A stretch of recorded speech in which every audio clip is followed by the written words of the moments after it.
Hello students. Metallurgy हम लोग metallurgy chapter पढ़ रहे हैं। मेटलर्जी चैप्टर में हम लोग क्या पढ़ते हैं? तो मेटलर्जी चैप्टर में हम लोगों को बताया गया कि मेटलर्जी चैप्टर में हम लोग पढ़ते हैं कैसे किसी भी अयस्क में से किसी भी अयस्क में से हम लोग धातु को बाहर निकाल सकते हैं। कैसे किसी भी अयस्क में से हम लोग धातु को बाहर निकाल सकते हैं। ठीक है। तो इसके लिए हम लोग को बहुत सारे प्रक्रियाओं से गुजरना पड़ता है। नहीं, जिसमें हम लोगों ने देखा कि पहले अयस्क को तोड़ा जाता है, अयस्क को पीसा जाता है। नहीं, फिर अयस्क को साफ सुथरा करने के लिए यानी सांद्रित करने के लिए अयस्क को धोया जाता है, यानी अयस्क का द्रवीय धावन का किया जाता है। अयस्क का चुंबकीय पृथक्करण किया जाता है। ठीक है। फेन प्लवन विधि के द्वारा अयस्कों को गुजारा जाता है अशुद्धियों को अलग करने के लिए। नहीं, फ्लक्स का यूज किया जाता है। साथ साथ हम लोग निछालन का उपयोग करते हैं, ध्यान रखना है। तो इन सब प्रक्रियाओं से नहीं, हम लोग का जो अयस्क होता है वो साफ सुथरा हो जाता है। ठीक है। अब जब अयस्क हम लोग साफ सुथरा कर लेते हैं, यानी जब अयस्क का सांद्रण हम लोग कर लेते हैं, तब हम लोग क्या करते हैं? दिए गए अयस्क, जितने भी अयस्क हम लोग को दिए गए हैं, उन सभी अयस्कों को हम लोग धात्विक ऑक्साइड में बदल देते हैं। सभी अयस्कों को क्या चीज बदलते हैं? धात्विक ऑक्साइड में बदल देते हैं। अब धात्विक ऑक्साइड बदलने के लिए क्या करते हैं? जो पिछले क्लास में हम लोगों ने पढ़ा कि अगर किसी भी अयस्क को, साफ सुथरे अयस्क को, सांद्रित अयस्क को अगर हम लोग को धात्विक ऑक्साइड में बदलना है, तो धात्विक ऑक्साइड में बदलने के लिए हम लोग क्या करते हैं? उस अयस्क का या तो निस्तापन करते हैं, नहीं, या तो उसका भर्जन करते हैं। जिसको इंग्लिश में निस्तापन को हम लोग क्या कहते हैं? कैल्सिनेशन। और भर्जन को इंग्लिश में क्या कहते हैं? रोस्टिंग। ठीक है। तो किसी भी अयस्क को, साफ सुथरे अयस्क को हम लोग क्या करते हैं? धात्विक ऑक्साइड में बदल देते हैं। और धात्विक ऑक्साइड में बदलने के लिए हमारे पास दो प्रोसेसेस हैं। एक हम लोग पढ़े थे निस्तापन और एक हम लोग पढ़े थे भर्जन। तो ये हम लोग पढ़ चुके हैं, ध्यान रखना है। ठीक है। अब हम लोगों को क्या मिल गया? नहीं, तो अब हम लोग को धात्विक ऑक्साइड मिल चुका है। हम लोग को क्या मिल चुका है? धात्विक ऑक्साइड मिल चुका है। अब अगर धात्विक ऑक्साइड मिल चुका है तो उन धात्विक ऑक्साइड में से हमको मेटल को निकालना है। नहीं, यानी अब धात्विक ऑक्साइड में मेटल को अलग करना है और ऑक्सीजन को अलग करना है, ध्यान रखना है। ठीक है। तो हम लोगों को मेटल और ऑक्सीजन को अलग करना है। ठीक है। तो मेटल और ऑक्सीजन को अलग करने के प्रोसेस को तो हम लोग रिडक्शन कहते हैं। क्या कहते हैं हम लोग उसको? रिडक्शन, अवकरण। नहीं, यानी किसी भी मेटालिक ऑक्साइड से आपको ऑक्सीजन को हटा देना है, तो ऑक्सीजन के हटाने की प्रक्रिया को, ऑक्सीजन के हटाने की प्रक्रिया को हम लोग क्या कहते हैं? रिडक्शन, अवकरण। नहीं, अवकरण का मतलब ही होता है एडिशन ऑफ हाइड्रोजन या रिमूवल ऑफ ऑक्सीजन।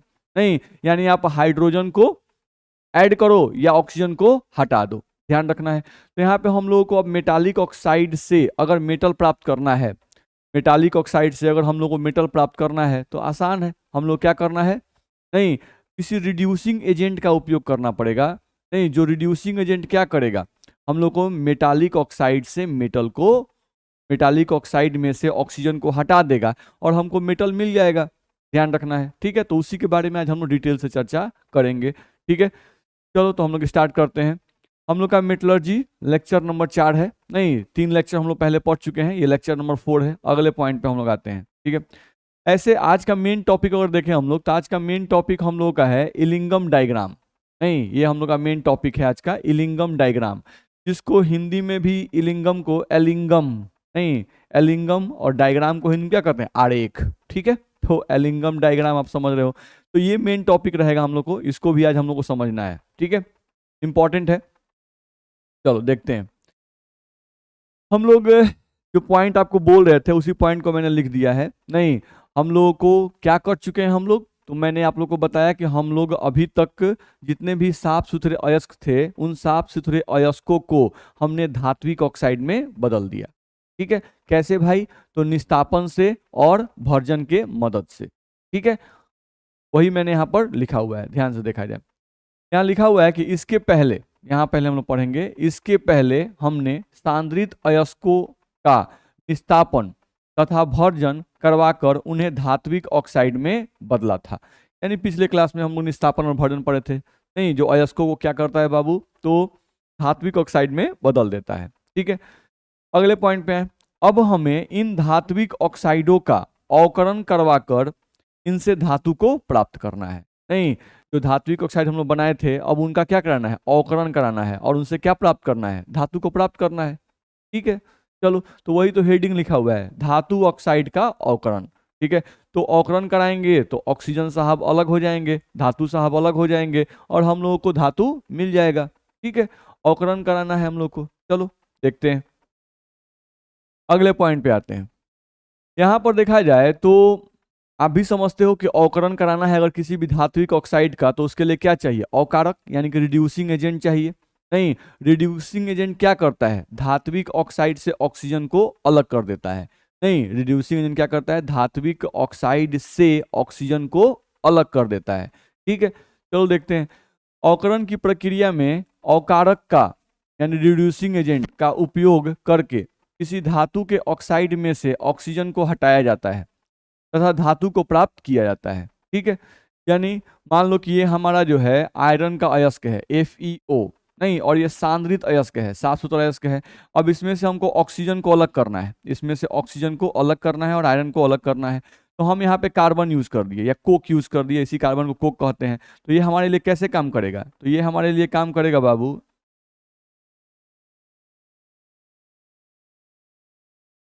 देखा जाए ये हमारे लिए कैसे काम करेगा, तो ये हमारे लिए काम करेगा रिड्यूसिंग एजेंट की तरह, अवकारक की तरह।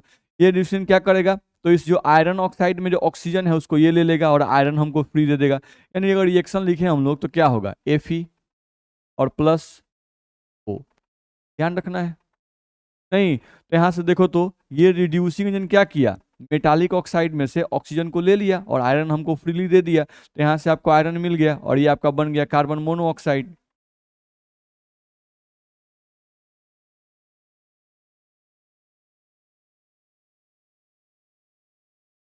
ध्यान रखना है। तो हम लोगों का मेन मकसद, नहीं, किसी भी अयस्क से धातु को प्राप्त करना होता है। नहीं, तो धातु को प्राप्त करने के लिए कितना प्रक्रिया हो, देखिए, तोड़े, पीसे, साफ सुथरा किए, साफ सुथरा करने के बाद उसका कैल्सिनेशन किए, रोस्टिंग किए। अब कैल्सिनेशन रोस्टिंग करने के बाद रिड्यूसिंग एजेंट यूज करो, और रिड्यूसिंग एजेंट के यूज करने से आप क्या करोगे, जो मेटालिक ऑक्साइड है उसमें से ऑक्सीजन निकल जाएगा और आपको मेटल मिल जाएगा। ध्यान रखना है। ठीक है, यहाँ भी देख लो, जैसे जिंक ऑक्साइड है, जेडेनो जिंक ऑक्साइड, मैग्नीशियम से आप रिएक्शन करते हो तो क्या होता है बाबू, यहाँ पर आपको देखा जाए तो हम लोगों का Zn अलग हो जाएगा और ये मैग्नीशियम और ऑक्सीजन एक साथ हो जाएंगे। नहीं, तो आपका क्या बन जाएगा, मैग्नीशियम ऑक्साइड आपका हो जाएगा, MgO बन जाएगा। तो इस तरह से आपका बन सकता है। तो यहाँ पर हम लोग का जिंक ऑक्साइड, इस ऑक्साइड के लिए ये मेटालिक ऑक्साइड है, ये आपका क्या है, मेटालिक ऑक्साइड है। तो इस मेटालिक ऑक्साइड के लिए तुम्हारा ये क्या है, रिड्यूसिंग एजेंट, ये हमारे लिए रिड्यूसिंग एजेंट है। नहीं, तो ये ध्यान रखना है, इसमें केयर करना है कि ये मेटालिक ऑक्साइड में से ये ऑक्सीजन को ले रहा है, ये रिड्यूसिंग एजेंट है। तो जो रिड्यूसिंग एजेंट होता है एक्चुअली उसका क्या होता है, उसका होता है ऑक्सीडेशन। नहीं, और ये जो मेटालिक ऑक्साइड है इसका क्या होता है, तो इसका होता है रिडक्शन। ध्यान रखना है, ऑक्सीजन जिसमें जुड़ता है उसका होगा ऑक्सीडेशन, और ऑक्सीजन जिससे हटता है उसका क्या होगा, रिडक्शन। तो ध्यान रखना है। तो यहाँ पर हम लोगों का ZnO का यानी मेटालिक ऑक्साइड का क्या हो रहा है, रिडक्शन हो रहा है, और मैग्नीज जो मैग्नीशियम है इसका क्या हो रहा है, ऑक्सीडेशन। तो ये ध्यान रखना है। ऐसे भी आप समझ सकते हो, जैसे यहाँ पर भी हम लोग देखें अगर, तो ये मेटालिक ऑक्साइड है, तो इस मेटालिक ऑक्साइड का क्या होगा बाबू, क्योंकि इससे ऑक्सीजन हट रहा है तो इसका होगा रिडक्शन। नहीं, और इससे ऑक्सीजन जुड़ रहा है तो इस रिड्यूसिंग का क्या होगा, ऑक्सीडेशन। ध्यान रखना है। ठीक है, ये ध्यान रखना है। आप ऐसे भी चेक कर सकते हो, जैसे FeO है तो इसमें आयरन का ऑक्सीडेशन कितना होगा, +2, और ये +2 से कितना पर गया है, यहाँ पर ऑक्सीडेशन क्या है, 0। तो +2 से 0 हो रहा है तो ऑक्सीडेशन नंबर क्या हो रहा है, घट रहा है, ऑक्सीडेशन नंबर घट रहा है। अब अगर ऑक्सीडेशन नंबर घट रहा है तो हम पहले ही बताए हैं कि अगर किसी रिएक्शन में किसी एलिमेंट का ऑक्सीडेशन नंबर घटता है तो एक्चुअली यहाँ पर क्या होगा, ऑक्सीडेशन नंबर घटता है तो इसका मतलब इसे क्या होगा, रिडक्शन होगा। ठीक है, यहाँ पर देखो कार्बन का हम लोग का कितना है, यहाँ पर न्यूट्रल फॉर्म में है 0। जब कोई भी एटम अकेला रहता है तो उसका ऑक्सीजन क्या होगा, 0। अब यहाँ कार्बन ऑक्सीजन से कंबाइन कर गया तो ऑक्सीजन का होता है -2 और से कितना हो जाएगा, +2। तो इसका अगर देखोगे तो 0 से कितना हो रहा है बाबू, +2 हो रहा है। तो 0 से +2 हुआ, तो 0 से +2 यानी इसका ऑक्सीडेशन नंबर बढ़ रहा है। तो जिसका ऑक्सीडेशन नंबर बढ़ता है उसका क्या होता है, ऑक्सीडेशन। ठीक है, तो यही हम लोग को ध्यान रखना है। तो रिड्यूसिंग एजेंट एक्चुअली करते क्या हैं? तो रिड्यूसिंग एजेंट जो हैं वो मेटालिक ऑक्साइड का रिडक्शन करवा देते हैं। रिड्यूसिंग एजेंट मेटालिक ऑक्साइड का रिडक्शन करवा देते हैं, अर्थात इसमें से ऑक्सीजन को गायब कर देते हैं, ऑक्सीजन को खुद ले लेते हैं और इनको फ्री कर देते हैं। ध्यान रखना है, ठीक। तो यहां तक मेरे हिसाब से आपको बात समझ में आ गई होगी, ठीक है। तो अगले पॉइंट पे आ जाते हैं। देखा जाए, यहां से हम लोग कुछ पॉइंट लिखा हुआ है उसको देखें। लिख रहा है कि यदि धातु ऑक्साइड में उपस्थित धातु, ठीक है, यदि धातु ऑक्साइड में उपस्थित धातु, ठीक है, अत्यधिक सक्रिय हो, ठीक है, क्या पढ़ रहा है फिर से पढ़ लो। यदि धातु ऑक्साइड में उपस्थित धातु अत्यधिक सक्रिय हो, ठीक है, जैसे अत्यधिक सक्रिय धातु कौन से हैं भाई? तो सोडियम है, पोटासियम है, कैल्शियम है, मैग्नीशियम है, एल्युमिनियम है, ये सब सक्रिय धातु होते हैं। ध्यान रखना है, सक्रिय धातु का मतलब वैसे धातु जो रिएक्शन में जल्दी भाग ले लेते हैं, ठीक है। तो ये आपका रिएक्टिव मेटल है। तो बोल रहा है कि यदि धातु ऑक्साइड में उपस्थित धातु अत्यधिक सक्रिय हो तो इनके अवकरण के लिए इलेक्ट्रोलाइटिक मेथड का उपयोग किया जाता है। ध्यान रखना है, ठीक है। यानी कहने का सेंस ये है कि अगर आपके पास सोडियम है, नहीं, आपके पास पोटासियम है, आपके पास कैल्शियम है, आपके पास मैग्नीशियम है, आपके पास एल्युमिनियम है, तो ये जो मेटल हैं, ये सभी मेटल जो हैं ये सब एक्टिव मेटल हैं, एक्टिव मेटल हैं। ध्यान रखना है। तो अगर ये एक्टिव मेटल हैं, नहीं, जैसे मान लो कि कोई भी हम लोगों का MgO मैग्नीशियम का ऑक्साइड है, तो इसमें अगर आपको मैग्नीशियम और ऑक्सीजन को अलग करना है, इसमें अगर आपको मैग्नीशियम और ऑक्सीजन को अलग करना है, तो यहां पर हम लिख दे रहे हैं मैग्नीशियम तथा ऑक्सीजन को अलग करने के लिए, अलग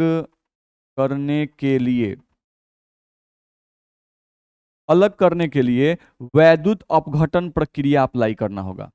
वैद्युत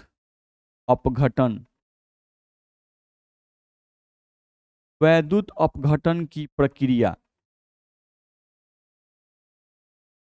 नहीं, तो अगर मैग्नीशियम ऑक्साइड है, ये सक्रिय धातु है, तो अगर इसका मैग्नीशियम ऑक्साइड आ गया, कि सक्रिय धातु का ऑक्साइड आ गया, तो यहां पर धातु और ऑक्सीजन को अलग करने के लिए वैद्युत अपघटन की प्रक्रिया का उपयोग करना होगा,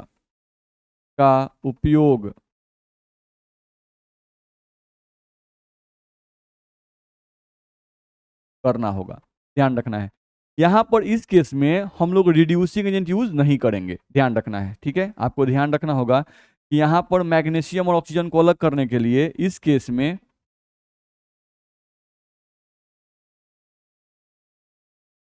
हम रिड्यूसिंग एजेंट का उपयोग नहीं करेंगे, ध्यान रखना है, ठीक है। तो कॉन्सेप्ट ये मिला कि ठीक है, मेटालिक ऑक्साइड जो है, उन मेटालिक ऑक्साइड से ऑक्सीजन को अलग करना है और मेटल को अलग करना है, नहीं, तो ऑक्सीजन को अलग करने के लिए रिड्यूसिंग एजेंट का उपयोग किया जाता है, ठीक है। लेकिन ध्यान रखना है कि किन के लिए करना है और किन के लिए नहीं करना है। रिड्यूसिंग एजेंट का प्रयोग जो है वो किन के लिए करना है और किन के लिए नहीं करना है, ये भी जानना जरूरी है। तो ये बोल रहा है कि अगर आपके जो मेटालिक ऑक्साइड हो वो सोडियम के हों, पोटासियम के हों, कैल्शियम के हों, मैग्नीज के हों, अल्युमिनियम के हों, तो इन लोगों के केस में, नहीं, इन लोगों का अगर मेटालिक ऑक्साइड है, जैसे मैंने इन लोगों में से मैग्नीशियम का ऑक्साइड ले लिया, तो इन लोगों के मेटालिक ऑक्साइड में अगर मैग्नीशियम और ऑक्सीजन को आपको अलग करना है, तो मैग्नीशियम और ऑक्सीजन को अलग करने के लिए यहाँ रिड्यूसिंग एजेंट का उपयोग नहीं करना है। यहाँ पर हमको कौन सा मेथड यूज करना है? वैद्युत अपघटन की प्रक्रिया का उपयोग करना है, ध्यान रखना है। और उसी प्रक्रिया के द्वारा हम लोग मैग्नीशियम तथा ऑक्सीजन को अलग करेंगे। तो वैद्युत अपघटन आपके लिए नोन है, पहले से आप इलेक्ट्रोकेमिस्ट्री में पढ़े हुए हो, मैंने आपको बताया था, ध्यान रखना है, ठीक है। तो फिर भी हम लोग पढ़े हैं, फिर भी हम लोगों को देखा जाए तो वैद्युत अपघटन की प्रक्रिया से हम लोग कैसे अलग करेंगे मैग्नीशियम और ऑक्सीजन को, इसके बारे में हम लोग पढ़ेंगे। अभी हम लोगों का मेन फोकस है नहीं, रिड्यूसिंग एजेंट पर। तो हम लोग को अब देखें पहले कि भाई चलो इन धातु ऑक्साइड्स के लिए तो रिड्यूसिंग एजेंट का उपयोग नहीं करेंगे। किसके लिए? जो ज़्यादा सक्रिय हैं। ठीक है, इसका मतलब हुआ कि जो धातु ऑक्साइड, जिन धातु ऑक्साइड में मेटल, जिन धातु ऑक्साइड में मेटल कम सक्रिय होंगे उनके लिए रिड्यूसिंग एजेंट का उपयोग कर सकते हैं। ठीक है, चलो तो यहां से हम लोग देखें अगर तो क्या बोल रहा है, समझा जाए। ये बोल रहा है कि लेकिन यदि धातु ऑक्साइड, लेकिन यदि धातु ऑक्साइड में उपस्थित धातु कम सक्रिय हो, ठीक है, उपस्थित धातु कम सक्रिय हो, जैसे कम सक्रिय धातु, उन सभी धातुओं से कम सक्रिय धातु कौन है? जिंक हो, आयरन हो, कॉपर हो, लेड हो, टीन हो, मैंगनीज हो, कॉपर हो, सॉरी कॉपर बोल रहे हैं, क्रोमियम हो, तो इनका अवकरण, ध्यान रहे हो, इनका अवकरण यानी इनका रिडक्शन आपको कराना है। यानी यहाँ पर इनके ऑक्साइड से अगर आपको क्या निकालना है बाबू, इनके ऑक्साइड से अगर आपको मेटल ऑक्सीजन को अलग करना है तो यहाँ पर क्या यूज करेंगे? रिड्यूसिंग एजेंट के द्वारा कराया जाता है, ध्यान रखना है। और रिड्यूसिंग एजेंट के रूप में क्या यूज करना है? तो रिड्यूसिंग के रूप में आपको यूज करना है कार्बन यूज कर सकते हो, या कार्बन मोनोऑक्साइड यूज कर सकते हो, या अन्य कोई धातु भी आप यूज कर सकते हो, ध्यान रखना है। ठीक है, तो ये लोग हम लोग के आपके काम करेंगे किस रूप में? ये लोग हम लोग के काम करेंगे किस रूप में भाई? तो रिड्यूसिंग एजेंट के रूप में काम करेंगे। ठीक है, तो समझ में आ गया किसके लिए रिड्यूसिंग एजेंट का उपयोग करना है और किसके लिए रिड्यूसिंग का उपयोग नहीं करना है। ठीक है, तो जो लोग ज्यादा सक्रिय हैं उनको वैद्युत अपघटन की प्रक्रिया से मेटल ऑक्सीजन को अलग करेंगे, और जो लोग थोड़ा कम सक्रिय हैं उनमें, उन मेटालिक ऑक्साइड में मेटल ऑक्सीजन को अलग करने के लिए हम लोग अवकारक यानी कि रिड्यूसिंग एजेंट का उपयोग करेंगे। ठीक है, समझ में आ गया। चलो देखते हैं। अब हम लोग देखें अगर तो यहां से एक बात हम लोग समझ लें। चलो जैसे यहां पर थोड़ा सा मैं समझा दूं आपको, ध्यान से देखो। जैसे मान लो हम लोग का FeO है, ये आयरन का ऑक्साइड है, साफ सुथरा अयस्क है, नहीं, अब इसमें से ऑक्सीजन को अलग करना है तो हम लोग क्या यूज कर दिए? कार्बन। अभी जस्ट हम लोग इसका एग्जाम्पल दिए भी थे।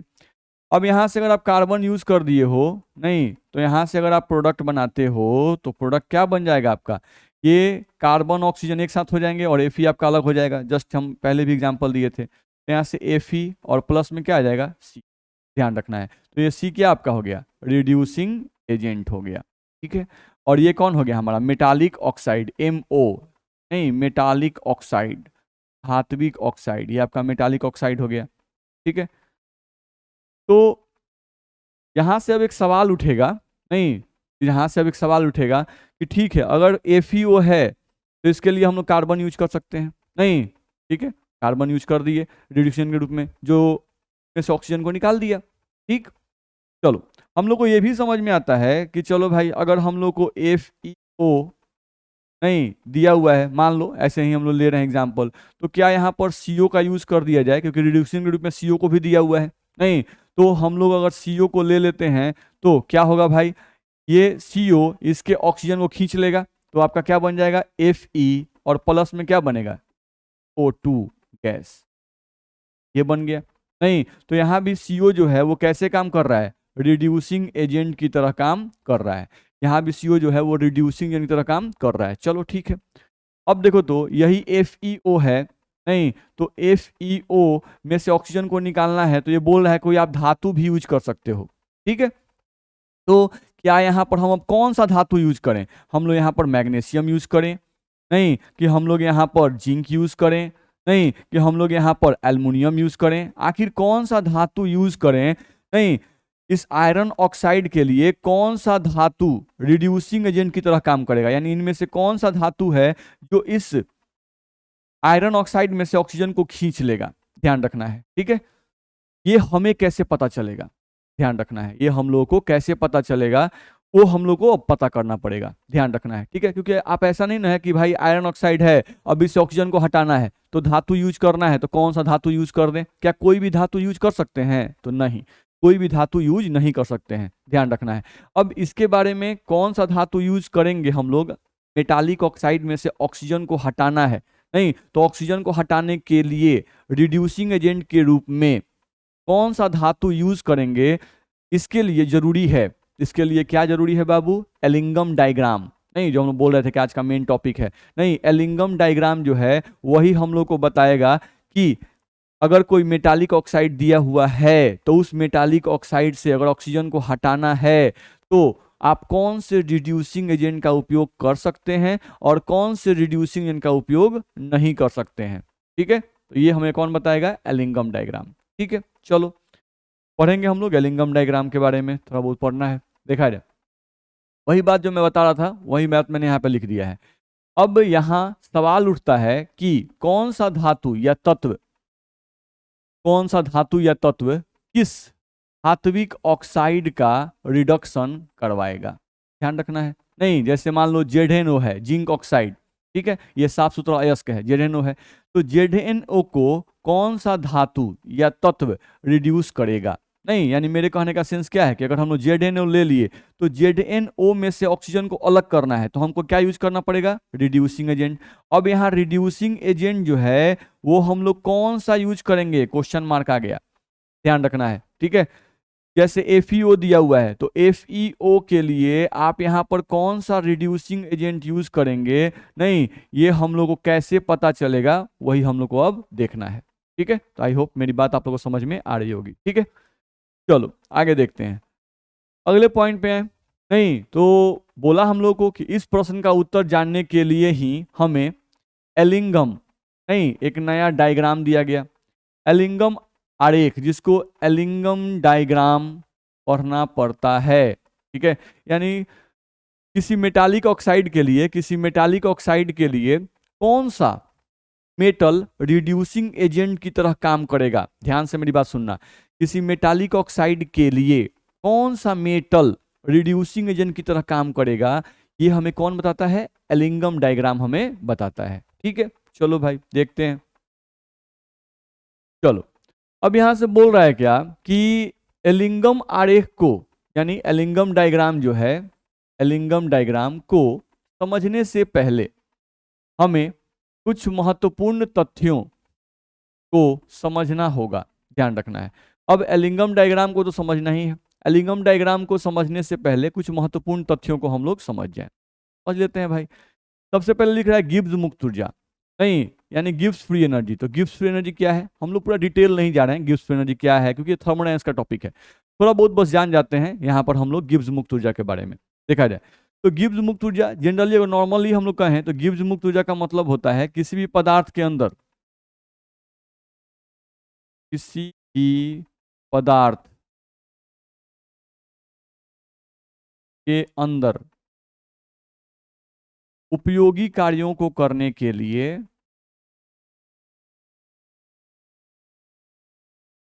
उपयोगी कार्यों को करने के लिए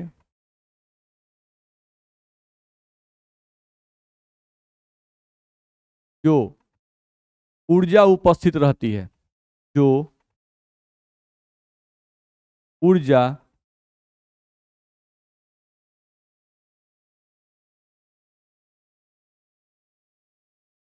उपस्थित रहती है, किसी भी पदार्थ के अंदर उपयोगी कार्यों को करने के लिए जो ऊर्जा उपस्थित रहती है उसी ऊर्जा को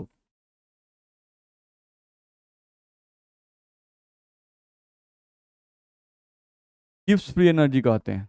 नहीं, यानी गिब्स मुक्त ऊर्जा, गिब्स फ्री एनर्जी कहते हैं,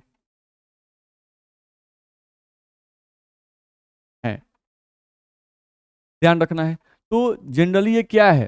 नहीं, तो एक एनर्जी है, नहीं, जो किसी भी पदार्थ के अंदर उपस्थित रहती है, ध्यान रखना है। तो वही लिखा गया, किसी भी पदार्थ के अंदर उपयोगी कार्यों को करने के लिए जो ऊर्जा उपस्थित रहती है उसी ऊर्जा को गिब्स फ्री एनर्जी कहते हैं, ध्यान रखना है। ठीक है, नहीं, इसको भी हम लोग इलेक्ट्रोकेमिस्ट्री में थोड़ा बहुत पढ़े थे। जैसे बैटरी होती है तो बैटरी के अंदर ऊर्जा उपस्थित रहती है, नहीं, जो हम लोग को इलेक्ट्रिसिटी प्रोवाइड करती है, ध्यान रखना है। ठीक है, तो बैटरी के अंदर जो ऊर्जा उपस्थित रहती है उसके द्वारा उपयोगी कार्य को करने के लिए उसी ऊर्जा को हम लोग क्या कहते हैं? गिब्स मुक्त ऊर्जा। ठीक है, ये नॉर्मल डेफिनेशन है जिसको आप लोग थोड़ा बहुत समझ जाए। चलिए, तो यहाँ से हम देखें अगर, तो गिब्स मुक्त ऊर्जा हम लोग को समझ में आ गया। अब मान लो कोई रिएक्शन दिया हुआ है, जैसे मान लो ये रिएक्टेंट है आपका और रिएक्टेंट आपका बदल रहा है प्रोडक्ट में।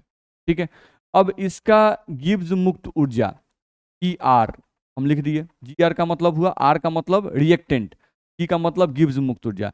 तो ये हो गया हम लोग का रिएक्टेंट का गिब्स मुक्त ऊर्जा। और ये हो गया जीपी, नहीं जीपी का मतलब, पी का मतलब प्रोडक्ट और जी का मतलब गिब्स मुक्त ऊर्जा, यानी प्रोडक्ट का गिब्स मुक्त ऊर्जा। ठीक है, तो रिएक्टेंट का जी आर हो गया गिब्स मुक्त ऊर्जा और प्रोडक्ट का हो गया जीपी। अब हम लोगों को निकालना है मान लो डेल्टा जी। तो डेल्टा जी का मतलब क्या होता है, हम लोग को यहां से निकालना है डेल्टा जी। तो डेल्टा जी का मतलब क्या होता है, चेंज, हमको चेंज निकालना है। डेल्टा का मतलब हुआ चेंज और जी का मतलब gives, change in gives free energy, हमको निकालना है change in gives free energy. चलो भाई, change in gives free energy हम लोग को निकालना है। नहीं तो change in gives free energy निकालने के लिए डेल्टा जी बराबर हम लोग कैसे निकालेंगे, तो फाइनल, ये जो प्रोडक्ट की ऊर्जा है इसको हम लोग कहते हैं फाइनल एनर्जी। ठीक है, और ये क्या है, इनिशियल एनर्जी, इनिशियल एनर्जी। तो हम लोग क्या करना है, फाइनल माइनस इनिशियल, यानी कि हम लोग करना है जीपी माइनस ई आर, ध्यान रखना है। कभी भी अगर गिब्स मुक्त ऊर्जा में बदलाव निकालने के लिए कहे तो आप जीपी माइनस जी आर कर सकते हो। ठीक है, तो ये बात आपको समझ में आ गई होगी। मेरे हिसाब से आपको कोई दिक्कत इसमें नहीं होनी चाहिए। चलो आगे बढ़ते हैं, अगले पॉइंट पे हैं। अब अगला सवाल हम लोग को यहाँ से दे रहा है, नहीं हम लोग थोड़ा सा गिब्स मुक्त ऊर्जा के बारे में जान गए, अब उसी से रिलेटेड एक क्वेश्चन है। क्या क्वेश्चन है बाबू, बोल रहा है कोई भी अभिक्रिया कब संभव होगी और कब संभव नहीं होगी।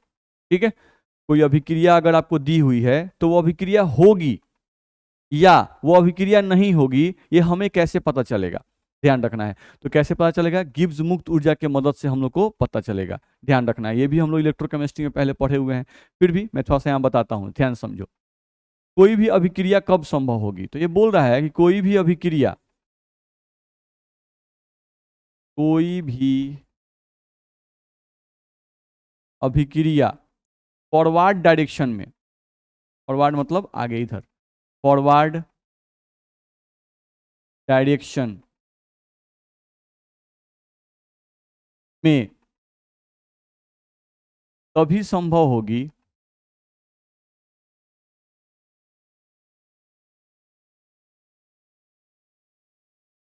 कोई भी अभिक्रिया फॉरवर्ड डायरेक्शन में तभी संभव होगी जब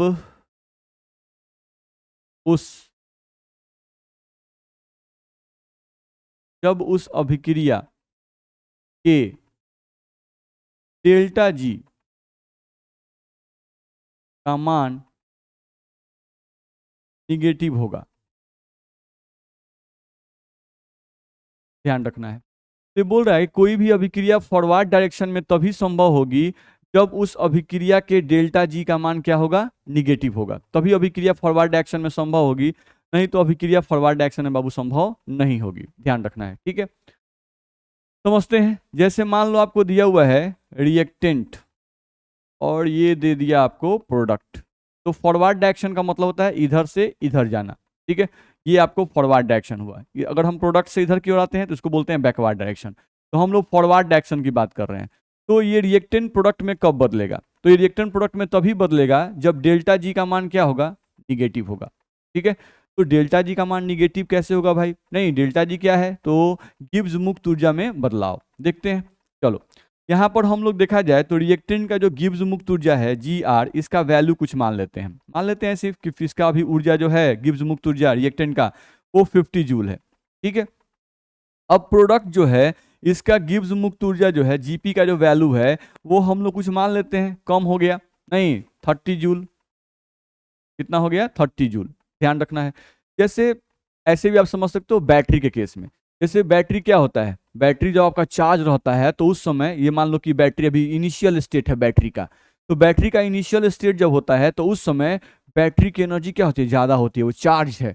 हम क्या मान रहे हैं अभी कि बैटरी चार्ज है। ठीक है, अब बैटरी कुछ देर काम किया, तो जब बैटरी कुछ देर काम किया डिस्चार्ज होने लगा, नहीं ध्यान रखना है। ठीक है, बैटरी तो रखने से भी डिस्चार्ज होता है, ध्यान रखना है, या आप इलेक्ट्रिसिटी उसे यूज करते हो तो बैटरी डिस्चार्ज होता है। तो बैटरी जब डिस्चार्ज होगा, नहीं तो शुरू में उसकी ऊर्जा है 50 जूल, अब जब बैटरी डिस्चार्ज होगा तो उसकी ऊर्जा घट जाएगी और घट के कितनी हो गई, मान लिए 30 जूल। ठीक है, तो ये हो गया इनिशियल ऊर्जा और ये हो गया आपका फाइनल ऊर्जा, ध्यान रखना है। ठीक है, अब आपको डेल्टा जी का वैल्यू निकालना है। ठीक है, ध्यान रखना है, ठीक है। वही हम रिएक्टेंट और प्रोडक्ट के फॉर्म में बोल रहे हैं कि यहाँ पर रिएक्टेंट की शुरुआती एनर्जी कितनी है, 50 जूल। अब इस रिएक्टेंट से प्रोडक्ट बना, जब प्रोडक्ट की एनर्जी कैलकुलेट की गई तो उसका वैल्यू कितना आ गया, 30 जूल आ गया। अब हमको क्या निकालना है बाबू, यहाँ से हमको निकालना है डेल्टा जी का वैल्यू निकालना है। तो डेल्टा जी का तो फॉर्मूला बताया गया, जीपी माइनस जी आर। नहीं तो यहाँ पर हम लोग देखें अगर, तो जीपी का वैल्यू कितना है, तो जीपी का वैल्यू है 30, नहीं माइनस जी आर का वैल्यू कितना है 50, नहीं तो यहाँ से हम लोग अगर देखें तो 50 माइनस 30 सॉरी 30 माइनस 50 करेंगे तो वैल्यू क्या आ गया, -20 जूल। तो यहाँ समझ में आ गया तुमको, क्या समझ में आ गया कि डेल्टा जी का वैल्यू यहाँ पर क्या आ गया, निगेटिव। नहीं तो इस रिएक्शन के लिए डेल्टा जी का मान निगेटिव आ गया। तो हम लोग क्या कहेंगे कि यह रिएक्शन फॉरवर्ड डायरेक्शन में संभव होगी या नहीं होगी, होगी, क्योंकि हम लोग वही तो कॉन्सेप्ट बताया गया कि कोई भी अभिक्रिया फॉरवर्ड डायरेक्शन में तभी संभव होगी जब उस अभिक्रिया के लिए डेल्टा जी का मान क्या होगा, निगेटिव होगा। तो यहां पर देखा जाए तो डेल्टा जी का मान क्या आ गया, इस अभिक्रिया के लिए डेल्टा जी का मान निगेटिव आ गया। तो हम कहेंगे कि यह अभिक्रिया फॉरवर्ड डायरेक्शन में, यह अभिक्रिया फॉरवर्ड डायरेक्शन में संभव होगी।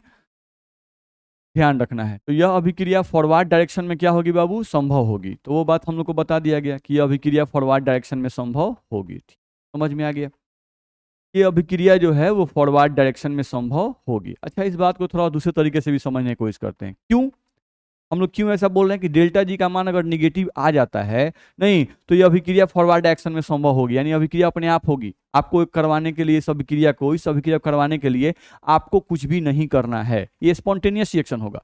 ध्यान रखना है, अपने आप होगा, स्वतः होगा, ध्यान रखना है, ठीक है। तो दिमाग में ये सवाल आता है कि अच्छा ऐसा क्या हो जाता है, डेल्टा जी का मान अगर निगेटिव आता है तो ऐसा क्या हो जाता है कि अभिक्रिया जो है वो अपने आप होने लगती है, नहीं फॉरवर्ड डायरेक्शन में। ठीक, समझते हैं, बहुत आसान सा चीज है।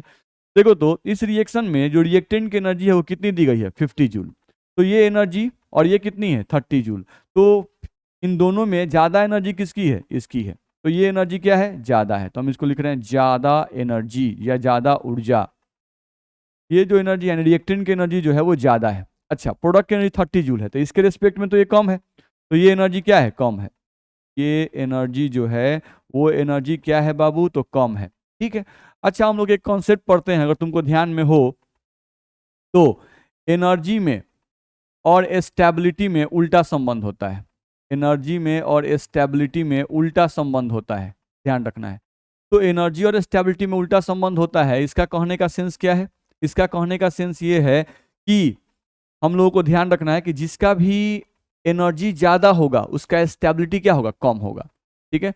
तो यहां पर अगर तुम देखोगे तो रिएक्टेंट की एनर्जी क्या है, ज्यादा है, तो अगर इसकी एनर्जी ज्यादा है तो इसकी स्टेबिलिटी क्या होगी बाबू, रिएक्टेंट की स्टेबिलिटी जो होगी वो क्या होगी, कम होगी, ध्यान रखना है। और यहां पर अगर तुम देखो तो यहां पर प्रोडक्ट की एनर्जी क्या है, कम है, तो यहां पर स्टेबिलिटी क्या होगी, स्टेबिलिटी यहां पर ज्यादा होगी, ध्यान रखना है। तो अगर यहां पर स्टेबिलिटी कम है और वहां पर स्टेबिलिटी क्या है, ज्यादा है, ठीक है, तो हर एक चीज लेस स्टेबल से मोर स्टेबल की तरफ जाना चाहती है। हर एक चीज जो है वो लेस स्टेबल से मोर स्टेबल की तरफ जाना चाहती है। कोई भी चीज अगर अस्थाई है तो वो अस्थाई बनना चाहेगी कि नहीं बनना चाहेगी, चाहेगी। तो क्या ये रिएक्टेंट प्रोडक्ट में बदलना चाहेगा कि नहीं बदलना चाहेगा, नहीं तो बदलना चाहेगा। क्यों बदलना चाहेगा, क्योंकि रिएक्टेंट की स्टेबिलिटी कम है यानी अस्थाई है और प्रोडक्ट की स्टेबिलिटी ज्यादा है यानी इसके रिस्पेक्ट में ये ज्यादा स्टेबल है। तो क्या रिएक्टेंट प्रोडक्ट में बदलना चाहेगा, तो हाँ बदलना चाहेगा, नहीं। अच्छा, रिएक्टेंट जब प्रोडक्ट में बदलना चाहेगा इसका मतलब उस केस में प्रोडक्ट की एनर्जी कम होगी और रिएक्टेंट की एनर्जी ज्यादा होगी। तो अगर इसकी एनर्जी कम और इसकी एनर्जी ज्यादा तो डेल्टा जी का वैल्यू निकालेंगे जब जीपी माइनस जी आर, तो वैल्यू तो निगेटिव ही आएगा। मेरी बात समझ में आ रही है, यानी कि डेल्टा जी का मान निगेटिव है, नहीं तो इसका मतलब यह रिएक्शन स्वतः फॉरवर्ड डायरेक्शन में जरूर होगा, नहीं क्योंकि इस केस में रिएक्टेंट अनस्टेबल है और प्रोडक्ट जो है वो ज्यादा स्टेबल है। तो हर एक अनस्टेबल चीज ज्यादा स्टेबल चीज में जाना चाहती है, ठीक है। तो आई होप मेरी बात आप लोगों को समझ में आ गई होगी, ठीक है। आराम आराम से देख रहे हैं तो मेरी बात आप लोगों को समझ में आ गई होगी कि डेल्टा जी का मान निगेटिव होने से हम लोग क्यों कह रहे हैं कि अगर डेल्टा जी का मान निगेटिव है तो ये रिएक्शन फॉरवर्ड डायरेक्शन में हो जाएगी। ठीक है, ये बात आप समझ रहे हो। चलो अगले पॉइंट पे आ जाए। थोड़ा सा हम इसमें एक पॉइंट और ऐड कर लें। जैसे देखो तो अगर हम लोग कोई रिएक्टेंट लेते हैं, नहीं, और रिएक्टेंट को प्रोडक्ट में कन्वर्ट कर रहे हैं, ठीक है। अब यहाँ पर जो जी आर है, नहीं, वो जो वैल्यू है वो मान लेते हैं कि 50 जूल है। ठीक है, दूसरा केस ले रहे हैं, केस 2 यहाँ लिख दे रहे हैं। दूसरा केस देख रहे हैं, यहाँ पर रिएक्टेंट की एनर्जी कितनी है, 50 जूल, और जो प्रोडक्ट है उसकी एनर्जी कितनी है बाबू, तो प्रोडक्ट की एनर्जी मान लो कि 80 जूल हो गई। ठीक है, यहाँ पर तुम चेक कर सकते हो कि यहाँ पर जो एनर्जी है इसके रिस्पेक्ट में ये एनर्जी जो है कम है, एनर्जी कम है। यहाँ पर जो तुम देख रहे हो तो ये एनर्जी क्या है, ये जो तुम्हारा एनर्जी है वो एनर्जी क्या है बाबू, ज्यादा है। ठीक है, तो अगर यहाँ पर एनर्जी कम है तो ये जो होगा रिएक्टेंट ये मोर स्टेबल होगा, रिएक्टेंट जो है ये मोर स्टेबल होगा। ठीक है, प्रोडक्ट की एनर्जी ज्यादा है तो एनर्जी ज्यादा तो स्टेबिलिटी कम, तो यहाँ पर स्टेबिलिटी जो होगा वो कम होगा, यानी कि जो प्रोडक्ट होगा वो लेस स्टेबल होगा। अच्छा, तो ये बताओ कि कोई भी चीज जो है वो मोर स्टेबल से लेस स्टेबल में बदलना चाहती है क्या, नहीं, ध्यान रखना है। तो कोई भी चीज मोर स्टेबल से लेस स्टेबल में बदलना नहीं चाहती है, तो क्या यह रिएक्शन अपने आप, क्या यह रिएक्शन स्वतः होगा, नहीं, ध्यान रखना है, यह रिएक्शन स्वतः नहीं होगा, यह रिएक्शन स्वतः नहीं होगा, यह रिएक्शन जो है ये स्वतः नहीं होगा, ध्यान रखना है। ठीक है, क्यों, क्योंकि यहाँ पर जो रिएक्टेंट है वो तो पहले से ही ज्यादा स्टेबल है और जो प्रोडक्ट है वो क्या है, अनस्टेबल है। ठीक है, तो क्या कोई भी मोर स्टेबल चीज अपने आप को लेस स्टेबल में बदलना चाहती है, नहीं बदलना चाहती है, ध्यान रखना है। तो यह रिएक्शन स्वतः नहीं होगा, यानी कि जो रिएक्शन स्वतः नहीं होता है तो ये रिएक्शन क्या होगा, नॉन स्पॉन्टेनियस रिएक्शन। ये आपका जो होगा वो नॉन स्पॉन्टेनियस रिएक्शन कहलाएगा, तो ये आपका नॉन स्पॉन्टेनियस रिएक्शन होगा। ये बात समझ में आ गया, नहीं तो निश्चित रूप से इस केस में जो डेल्टा जी का मान आएगा बाबू वो तुमको क्या आएगा, पॉजिटिव आएगा, ध्यान रखना है। ठीक है, तो जो रिएक्शन स्वतः नहीं होती है उस रिएक्शन के लिए डेल्टा जी का मान क्या होता है, पॉजिटिव होता है। आप निकाल कर देख सकते हो। यहाँ पर अगर आप डेल्टा जी निकालते हो तो डेल्टा जी का फॉर्मूला आपको क्या बताया गया, जीपी माइनस जी आर। अब यहाँ से अगर आप जीपी का लिखते हो प्रोडक्ट का वैल्यू तो वो कितना है, 80 रखो, माइनस जी आर का वैल्यू कितना है, 50, तो यहाँ पर 80 माइनस 50 करो तो वैल्यू जो तुमको आएगा वो आएगा +30 जूल, ध्यान रखना है। तो यहाँ पर प्लस आया यानी कि डेल्टा जी का मान क्या आ गया, पॉजिटिव आ गया।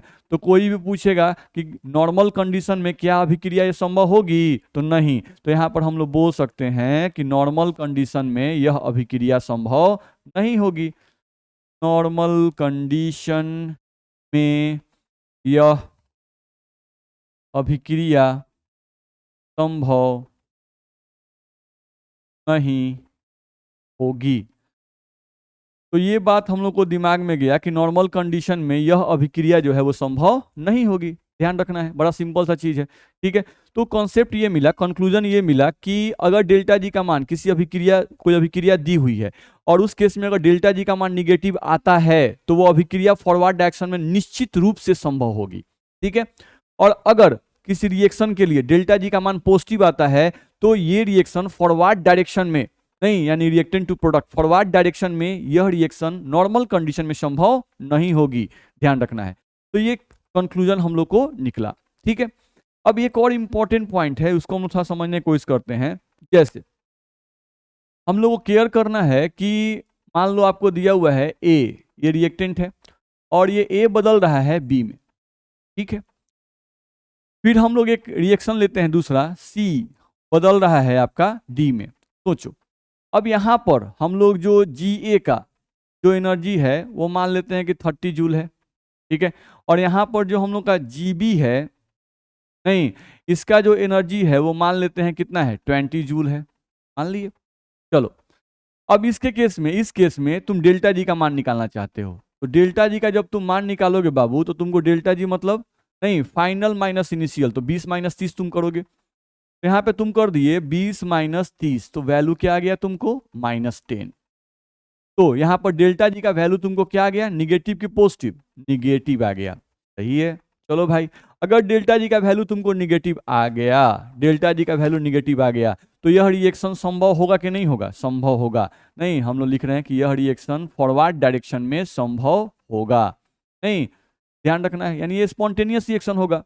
नहीं, इसको करवाने के लिए आपको कुछ करने की आवश्यकता नहीं है, क्योंकि एनर्जी ज्यादा भाई तो लेस स्टेबल, एनर्जी कम तो मोर स्टेबल, तो लेस स्टेबल मोर स्टेबल बदलना चाहेगा, हाँ बदलना चाहेगा, इसलिए तो डेल्टा जी का मान निगेटिव आ गया। ठीक है, चलो अब थोड़ा ये केस देखते हैं। ये जो है एक रिएक्टेंट है C और प्रोडक्ट है यहाँ पर D, इसका लिखते हैं अगर हम लोग G, यानी इसका गिब्स एनर्जी लिखते हैं, तो मान लो इसका गिब्स एनर्जी हम कुछ भी लिख दिए 40 जूल। ठीक है, और यहाँ पर हम इसको लिखना चाहते हैं GD, इसका एनर्जी लिख दिए हम लोग 10 जूल। ठीक है, इस तरह से हम लिख दिए। तो अब इसका डेल्टा जी का मान निकालो, इस रिएक्शन के लिए डेल्टा जी का मान निकालो। तो डेल्टा जी का तब तुम मान निकालोगे तो फाइनल माइनस इनिशियल 10 माइनस 40, तो 10 माइनस 40 करोगे बाबू तो वैल्यू तुमको कितना आ जाएगा, -30 जूल आ जाएगा। ठीक है, तो यहाँ भी डेल्टा जी का मान क्या आ गया, निगेटिव आ गया। नहीं, तो डेल्टा जी का मान यहाँ भी निगेटिव आ गया, तो निश्चित रूप से क्या यह अभिक्रिया संभव होगी, तो हाँ भाई ये अभिक्रिया भी संभव होगी, ध्यान रखना, यानी यह अभिक्रिया संभव होगा, ऐसा लिखा गया। नहीं, अब इन दोनों में डिफरेंस क्या है, तो डिफरेंस ये है कि यहाँ पर जो डेल्टा जी का वैल्यू निगेटिव आया वो -10 जूल है, और यहाँ पर जो वैल्यू आया है वो -30 जूल है, यानी यहाँ पर डेल्टा जी का निगेटिव मान ज्यादा है। यहाँ डेल्टा जी का निगेटिव मान, डेल्टा जी का निगेटिव मान क्या है बाबू, ज्यादा है।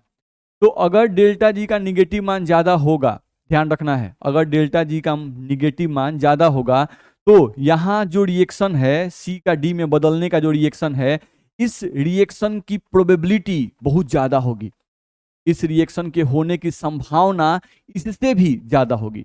यानी डेल्टा जी का मान जितना ही ज्यादा निगेटिव होगा, ये प्रोडक्ट उतना ही ज्यादा स्टेबल होगा। नहीं, ये प्रोडक्ट जो है उतना ही ज्यादा स्टेबल होगा, या इस रिएक्शन के होने की, फॉरवर्ड डायरेक्शन में इस रिएक्शन के होने की संभावना उतनी ही ज्यादा होगी, ध्यान रखना है। ठीक है, तो ये बात आपको ध्यान रखना होगा। ठीक है, तो यहाँ पर मैं स्पीड की बात नहीं कर रहा हूँ, ध्यान रखना, यहाँ पर मैं स्पीड की बात नहीं कर रहा हूँ, यहाँ पर मैं बोल रहा हूँ कि कौन सा रिएक्शन जो है उसके होने की संभावना ज्यादा होगी। नहीं, यहाँ भी डेल्टा जी का मान निगेटिव है तो ये भी रिएक्शन संभव होगा, ये भी संभव होगा, लेकिन इन दोनों में से किस रिएक्शन की संभावना जो है वो ज्यादा होगी। नहीं, तो इस रिएक्शन के होने की संभावना ज्यादा होगी, यानी कि नॉर्मल कंडीशन में भी आसानी से हो जाएगा। बस समझ में आ रहा है, बहुत इजीली ये रिएक्शन हो जाएगा, ध्यान रखना है, तो बहुत इजीली हो गया। नहीं, तो यानी इसके डेल्टा जी का मान बहुत ज्यादा निगेटिव है। तो कॉन्सेप्ट क्या मिला, कॉन्सेप्ट ये मिला कि डेल्टा जी का निगेटिव मान जितना ही ज्यादा होगा किसी अभिक्रिया के लिए, उस अभिक्रिया के होने की संभावना उतनी ही ज्यादा होगी, अर्थात वो अभिक्रिया उतनी ही आसानी से हो जाएगा। ठीक है, तो आई होप ये मेरी बात आपको समझ में आ गई होगी।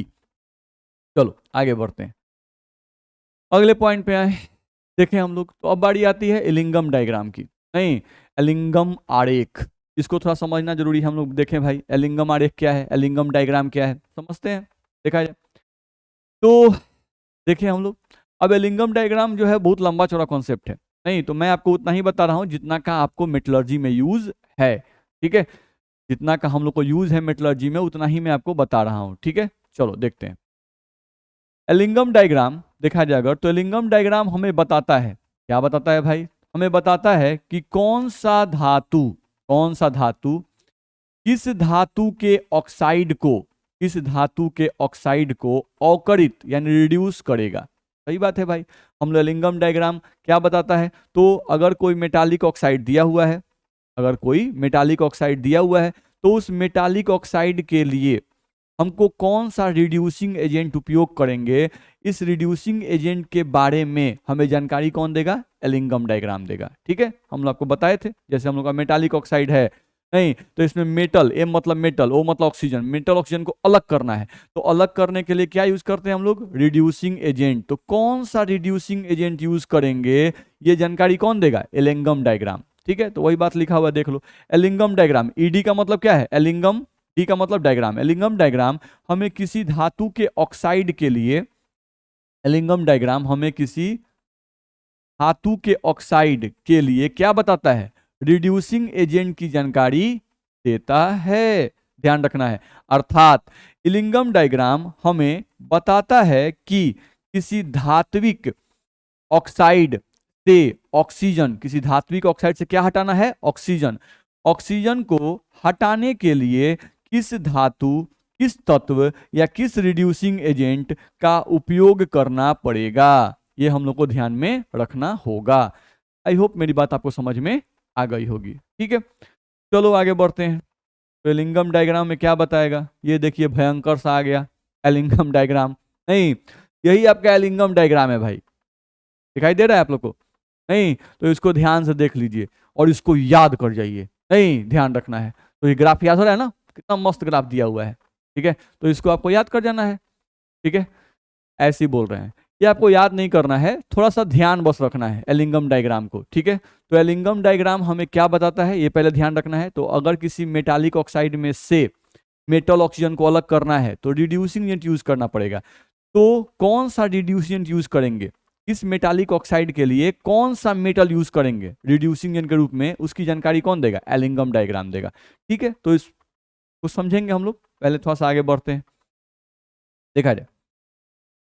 देखा जाए तो एलिंगम डायग्राम जो है, नहीं वो किसके किसके बीच का ग्राफ है?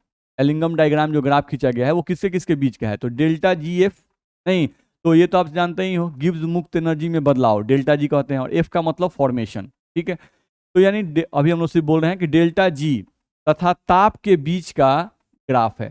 ठीक है, यानी जो हम लोग एलिंगम डायग्राम देख रहे हैं वो एलिंगम डायग्राम किसके किसके बीच में खींचा गया है? तो गिब्स मुक्त ऊर्जा और टेम्परेचर, ताप मतलब टेम्परेचर के बीच का ये ग्राफ है। चलो देख लो थोड़ा सा बस, नहीं ग्राफ देख के डरना नहीं है। देख लो ये जो लाइन हम लोग को ऊपर दिखाया गया है, ये वाला लाइन, नहीं तो ये लाइन जो है वो रिप्रेजेंट करेगा डेल्टा जी को। हम लोग यहाँ लिख दें, देखा जाए ये जो लाइन है, ये लाइन आपको रिप्रेजेंट कर रहा है, ये लाइन आपको रिप्रेजेंट कर रहा है डेल्टा जी को। एफ, एफ मतलब फॉर्मेशन होता है, फॉर्मेशन का मतलब निर्माण होता है। नहीं जैसे इसमें देख रहे हो सब कुछ बन ही रहा है, Mg+O2 से MgO बन रहा है, नहीं हम लोग का Si+O2 से SiO2 बन रहा है, नहीं तो निर्माण की ऊर्जा, नहीं एफ मतलब फॉर्मेशन, तो फॉर्मेशन की ऊर्जा इसीलिए एफ लगा दिया है। और डेल्टा जी का तो मतलब आप समझ ही चुके हो। तो ये लाइन जो है वो क्या चीज को रिप्रेजेंट कर रहा है? डेल्टा जी को। और ये लाइन देख लो, तुमको दिखाई देगा 0 degree Celsius, 400 degree Celsius, 800 degree Celsius, 1200, 1600, 2000। तो डिग्री सेल्सियस कौन सी का इकाई है? टेम्परेचर का। तो निश्चित रूप से ये जो लाइन है, ये लाइन क्या चीज को रिप्रेजेंट कर रहा है? टेम्परेचर को, ताप को। ठीक है, ध्यान रखना है। तो कोई पूछता है कि एलिंगम डायग्राम जो है वो क्या बताता है, तो बता चुका मैंने। अब एलिंगम डायग्राम किसके किसके बीच का ग्राफ है? तो ये डेल्टा जी, नहीं और टेम्परेचर के बीच का ग्राफ है। ठीक है, डेल्टा जी और टेम्परेचर के बीच का ग्राफ है। ठीक है, तो पहले ये समझ गया किसके किसके बीच का ये ग्राफ है। चलो आगे देखते हैं। अब यहां से देखा जाए तो हम लोग को बोल रहा है, यहां से पॉइंट बताने के बाद, कि एलिंगम डायग्राम डेल्टा जी तथा ताप के बीच का ग्राफ है। अगला पॉइंट आते हैं, क्या बताता है हमें? यह हमें बताता है कि किस ताप पर, यह हमें बताता है कि किस ताप पर, बड़ा इंपॉर्टेंट बात है ये, किस ताप पर एक मेटल किसी मेटल ऑक्साइड, एमओ का मतलब क्या है बाबू? Metal oxide. तो यह हमें बताता है कि किस ताप पर एक मेटल किसी मेटल ऑक्साइड के लिए रिड्यूसिंग एजेंट की तरह कार्य करेगा। ध्यान रखना है। तो ये डायग्राम हमें क्या बताता है? नहीं यानी कि एक मेटालिक ऑक्साइड के लिए, नहीं एक मेटल रिड्यूसिंग की तरह काम करेगा, लेकिन किस ताप पर करेगा ये भी हम लोग को ध्यान रखना है। यानी यहाँ टेम्परेचर बड़ा इंपॉर्टेंट है, ध्यान रखना है। ठीक है, ये नहीं है जैसे हम लोग यहाँ पर बोलने का सेंस क्या है थोड़ा समझ लीजिए। कहने का सेंस ये है कि मान लो आप कोई मेटालिक ऑक्साइड लेते हो, नहीं ये MO मेटालिक ऑक्साइड है, अब इसके लिए तुम कोई मेटल यूज कर दिए M-, और ये M- क्या है? रिड्यूसिंग एजेंट है। तो ये मेटल जो है, ये मेटल M-, इसमें से ऑक्सीजन को खींचेगा, नहीं तो ऑक्सीजन को कब खींचेगा ये डिपेंड करेगा, नहीं ध्यान रखना है किस किस बात पर? तो टेम्परेचर पे भी डिपेंड करेगा, ध्यान रखना है, और इसके डेल्टा जी वैल्यू पे भी डिपेंड करेगा। नहीं तो मेनली देखें तो टेम्परेचर, तो मेरे कहने का सेंस ये है कि अगर ये रिड्यूसिंग की तरह काम करेगा तो ऐसा कोई जरूरी नहीं है कि यह मेटल इस मेटालिक ऑक्साइड के लिए, यह मेटल इस मेटालिक ऑक्साइड के लिए रिड्यूसिंग की तरह काम कर रहा है तो हर एक टेम्परेचर पे काम करेगा, ऐसा बोलना गलत है, ध्यान रखना है, ठीक है। टेम्परेचर हो सकता है कि टेम्परेचर कम हो तब ये रिड्यूसिंग एजेंट की तरह काम नहीं करे, हो सकता है कि जब टेम्परेचर ज्यादा हो जाए तब ये रिड्यूसिंग एजेंट की तरह काम करने लगे, नहीं, या उसका उल्टा भी हो सकता है, इसका उल्टा भी हो सकता है, ध्यान रखना है। तो कहने का सेंस ये है कि ऐसा नहीं है, दिमाग में ये बात रखना होगा कि ऐसा नहीं है कि हम लोग किसी मेटालिक ऑक्साइड के लिए अगर कोई रिड्यूसिंग एजेंट यूज कर रहे हैं तो वो रिड्यूसिंग एजेंट हर टेम्परेचर पर रिड्यूसिंग एजेंट की तरह काम करेगा एक दिए हुए मेटालिक ऑक्साइड के लिए, ये जरूरी नहीं है, ध्यान रखना है, ठीक है। हम लोगों को इस बात को भी एलिंगम डायग्राम आपको समझाएगा, ठीक है। तो ध्यान से मेरी बातों को समझना, एकदम इजी है, बस केयरफुली सुनना है और केयरफुली ध्यान देना है, बस हो जाएगा। चलो, तो क्या लिखा हुआ है, यह हमें बताता है कि किस ताप पर एक मेटल, ध्यान रखना है किस ताप पर, बड़ा इंपॉर्टेंट है, किस ताप पर, नहीं यानी कि टेम्परेचर अलग अलग होगा, नहीं तो यही मेटल कभी रिड्यूसेंट हो भी सकता है और कभी रिड्यूसेंट नहीं भी हो सकता है, ठीक है। तो यह हमें बताता है कि किस ताप पर एक मेटल, किस ताप पर एक मेटल किसी मेटालिक ऑक्साइड के लिए रिड्यूसिंग एजेंट की तरह कार्य करेगा। ये कौन बताता है आपको, एलिंगम डायग्राम, ठीक है। एलिंगम डायग्राम में जिस मेटल का ग्राफ, क्या कर रहा है बाबू, एलिंगम डायग्राम में जिस मेटल का ग्राफ, बड़ा इंपॉर्टेंट लाइन है, VVI हम लिख दे रहे हैं, देखो ये लाइन बड़ा इंपॉर्टेंट है। एलिंगम डायग्राम में जिस मेटल का ग्राफ नीचे नीचे लाई कर रहा है, ध्यान रखना है, ठीक है। एलिंगम डायग्राम में जिस मेटल का ग्राफ नीचे लाई कर रहा है, नीचे लाई करेगा, ठीक है, वो अपने से ऊपर वाले मेटल के ऑक्साइड को, ध्यान रखना है, ठीक से पढ़ो, फिर से पढ़ो। एलिंगम डायग्राम में जिस मेटल, मेटल पे कॉन्सेंट्रेट करना, जिस मेटल, नहीं एलिंगम डायग्राम में जिस मेटल का ग्राफ नीचे लाई कर रहा है, ठीक है, वो अपने ऊपर वाले, ध्यान रखना मेटल के ऑक्साइड, इस पे केयर करना, ठीक है। तो एलिंगम डायग्राम में जिस मेटल का ग्राफ नीचे लाई कर रहा है वो अपने से ऊपर वाले मेटल के ऑक्साइड को, अपने से ऊपर वाले मेटल के ऑक्साइड को आसानी से रिड्यूस कर देगा, आसानी से रिड्यूस कर देगा, नहीं यानी कि हम लोगों का कौन सा मेटल रिड्यूसिंग एजेंट की तरह काम करेगा, तो वो मेटल रिड्यूसिंग एजेंट की तरह काम करेगा जिस मेटल का ग्राफ नीचे होगा, जिस मेटल का ग्राफ क्या होगा, नीचे होगा, वो दूसरे मेटालिक ऑक्साइड के लिए रिड्यूसिंग एजेंट की तरह काम करेगा, ठीक है। तो यहाँ पर एलिंगम डायग्राम तो आप देख ही रहे हो, नहीं भयंकर सा दिया हुआ है। तो आप देख सकते हो कि यहाँ पे सबसे नीचे कौन है, Ca+O2 CaO, नहीं आपको दिया हुआ है यहाँ पर कैल्शियम ऑक्साइड का दिया हुआ है, तो ये कैल्शियम का हम लोग का है। इसके ऊपर कौन है, मैग्नीशियम। तो अगर हम लोग को मैग्नीशियम ऑक्साइड दिया हुआ है, मान लो यहाँ पर हम लोग को मैग्नीशियम ऑक्साइड दिया हुआ है, MgO दिया हुआ है, हम मान लिए मैग्नीशियम ऑक्साइड, ठीक है। अब मैग्नीशियम ऑक्साइड के लिए कौन सा मेटल रिड्यूसिंग एजेंट की तरह काम करेगा वो ये ग्राफ बताएगा। तो मैग्नीशियम ऑक्साइड के नीचे किसका ग्राफ है बाबू, कैल्शियम ऑक्साइड, यानी कि कौन सा मेटल है, कैल्शियम, नहीं तो हम लोग यहाँ पर कैल्शियम लिख सकते हैं और यहाँ पर कैल्शियम रिड्यूसिंग एजेंट की तरह काम करेगा। और अगर इसका हम लोग रिएक्शन लिखेंगे तो अगर रिड्यूसिंग एजेंट है तो वो क्या करेगा, वो क्या करेगा, तो तुमको कैल्शियम ऑक्सीजन को ले लेगा, यानी यहाँ पर मैग्नीशियम अलग हो जाएगा और हम लोग का CaO जो है वो अलग हो जाएगा, ठीक है। तो ये कौन बता रहा है तुमको, एलिंगम डायग्राम बता रहा है, ठीक है। आई होप मेरी बात आपको समझ में आ रही होगी। जैसे मान लो हम लोग किसी को भी ले सकते हैं, नहीं जैसे मान लो हम लोग मैग्नीशियम को यहाँ पे ले रहे हैं, यहाँ मैग्नीशियम को ले लिए और यहाँ पर जिंक को देख लो, नहीं तो जिंक ऊपर है और मैग्नीशियम क्या है, नीचे है। तो मान लो जिंक का ऑक्साइड है, मान लो बाबू हमको क्या है, जिंक का ऑक्साइड। तो जिंक का ऑक्साइड है तो जिंक के ऑक्साइड के लिए हम लोग मैग्नीशियम को यूज कर सकते हैं रिड्यूसिंग एजेंट के रूप में। तो आंसर है हाँ कर सकते हैं। क्यों कर सकते हैं, क्योंकि हम लोगों का जिंक ऑक्साइड के नीचे है मैग्नीशियम का ग्राफ। तो यहाँ पर ZnO प्लस Mg हम लिख सकते हैं। अब ये Mg रिड्यूसिंग एजेंट हो सकता है, तो हाँ हो सकता है। और ये क्या करेगा, नहीं ध्यान रखना, ये क्या करेगा, तो हम लोगों को देखो यहाँ पर ध्यान से, Zn अलग हो जाएगा और आपका MO जो है वो हम लोग का बन जाएगा। तो इस तरह से हम लोग बना सकते हैं, ध्यान रखना है। लेकिन अगर इसी को हम ऐसे लिखते उल्टा, नहीं हम लोग बोलते देखो तो MgO दिया हुआ है, मैग्नीशियम ऑक्साइड दिया हुआ है, और यहाँ पर जिंक दिया हुआ है। तो बताओ कि मैग्नीशियम ऑक्साइड के लिए जिंक रिड्यूसिंग एजेंट की तरह काम करेगा?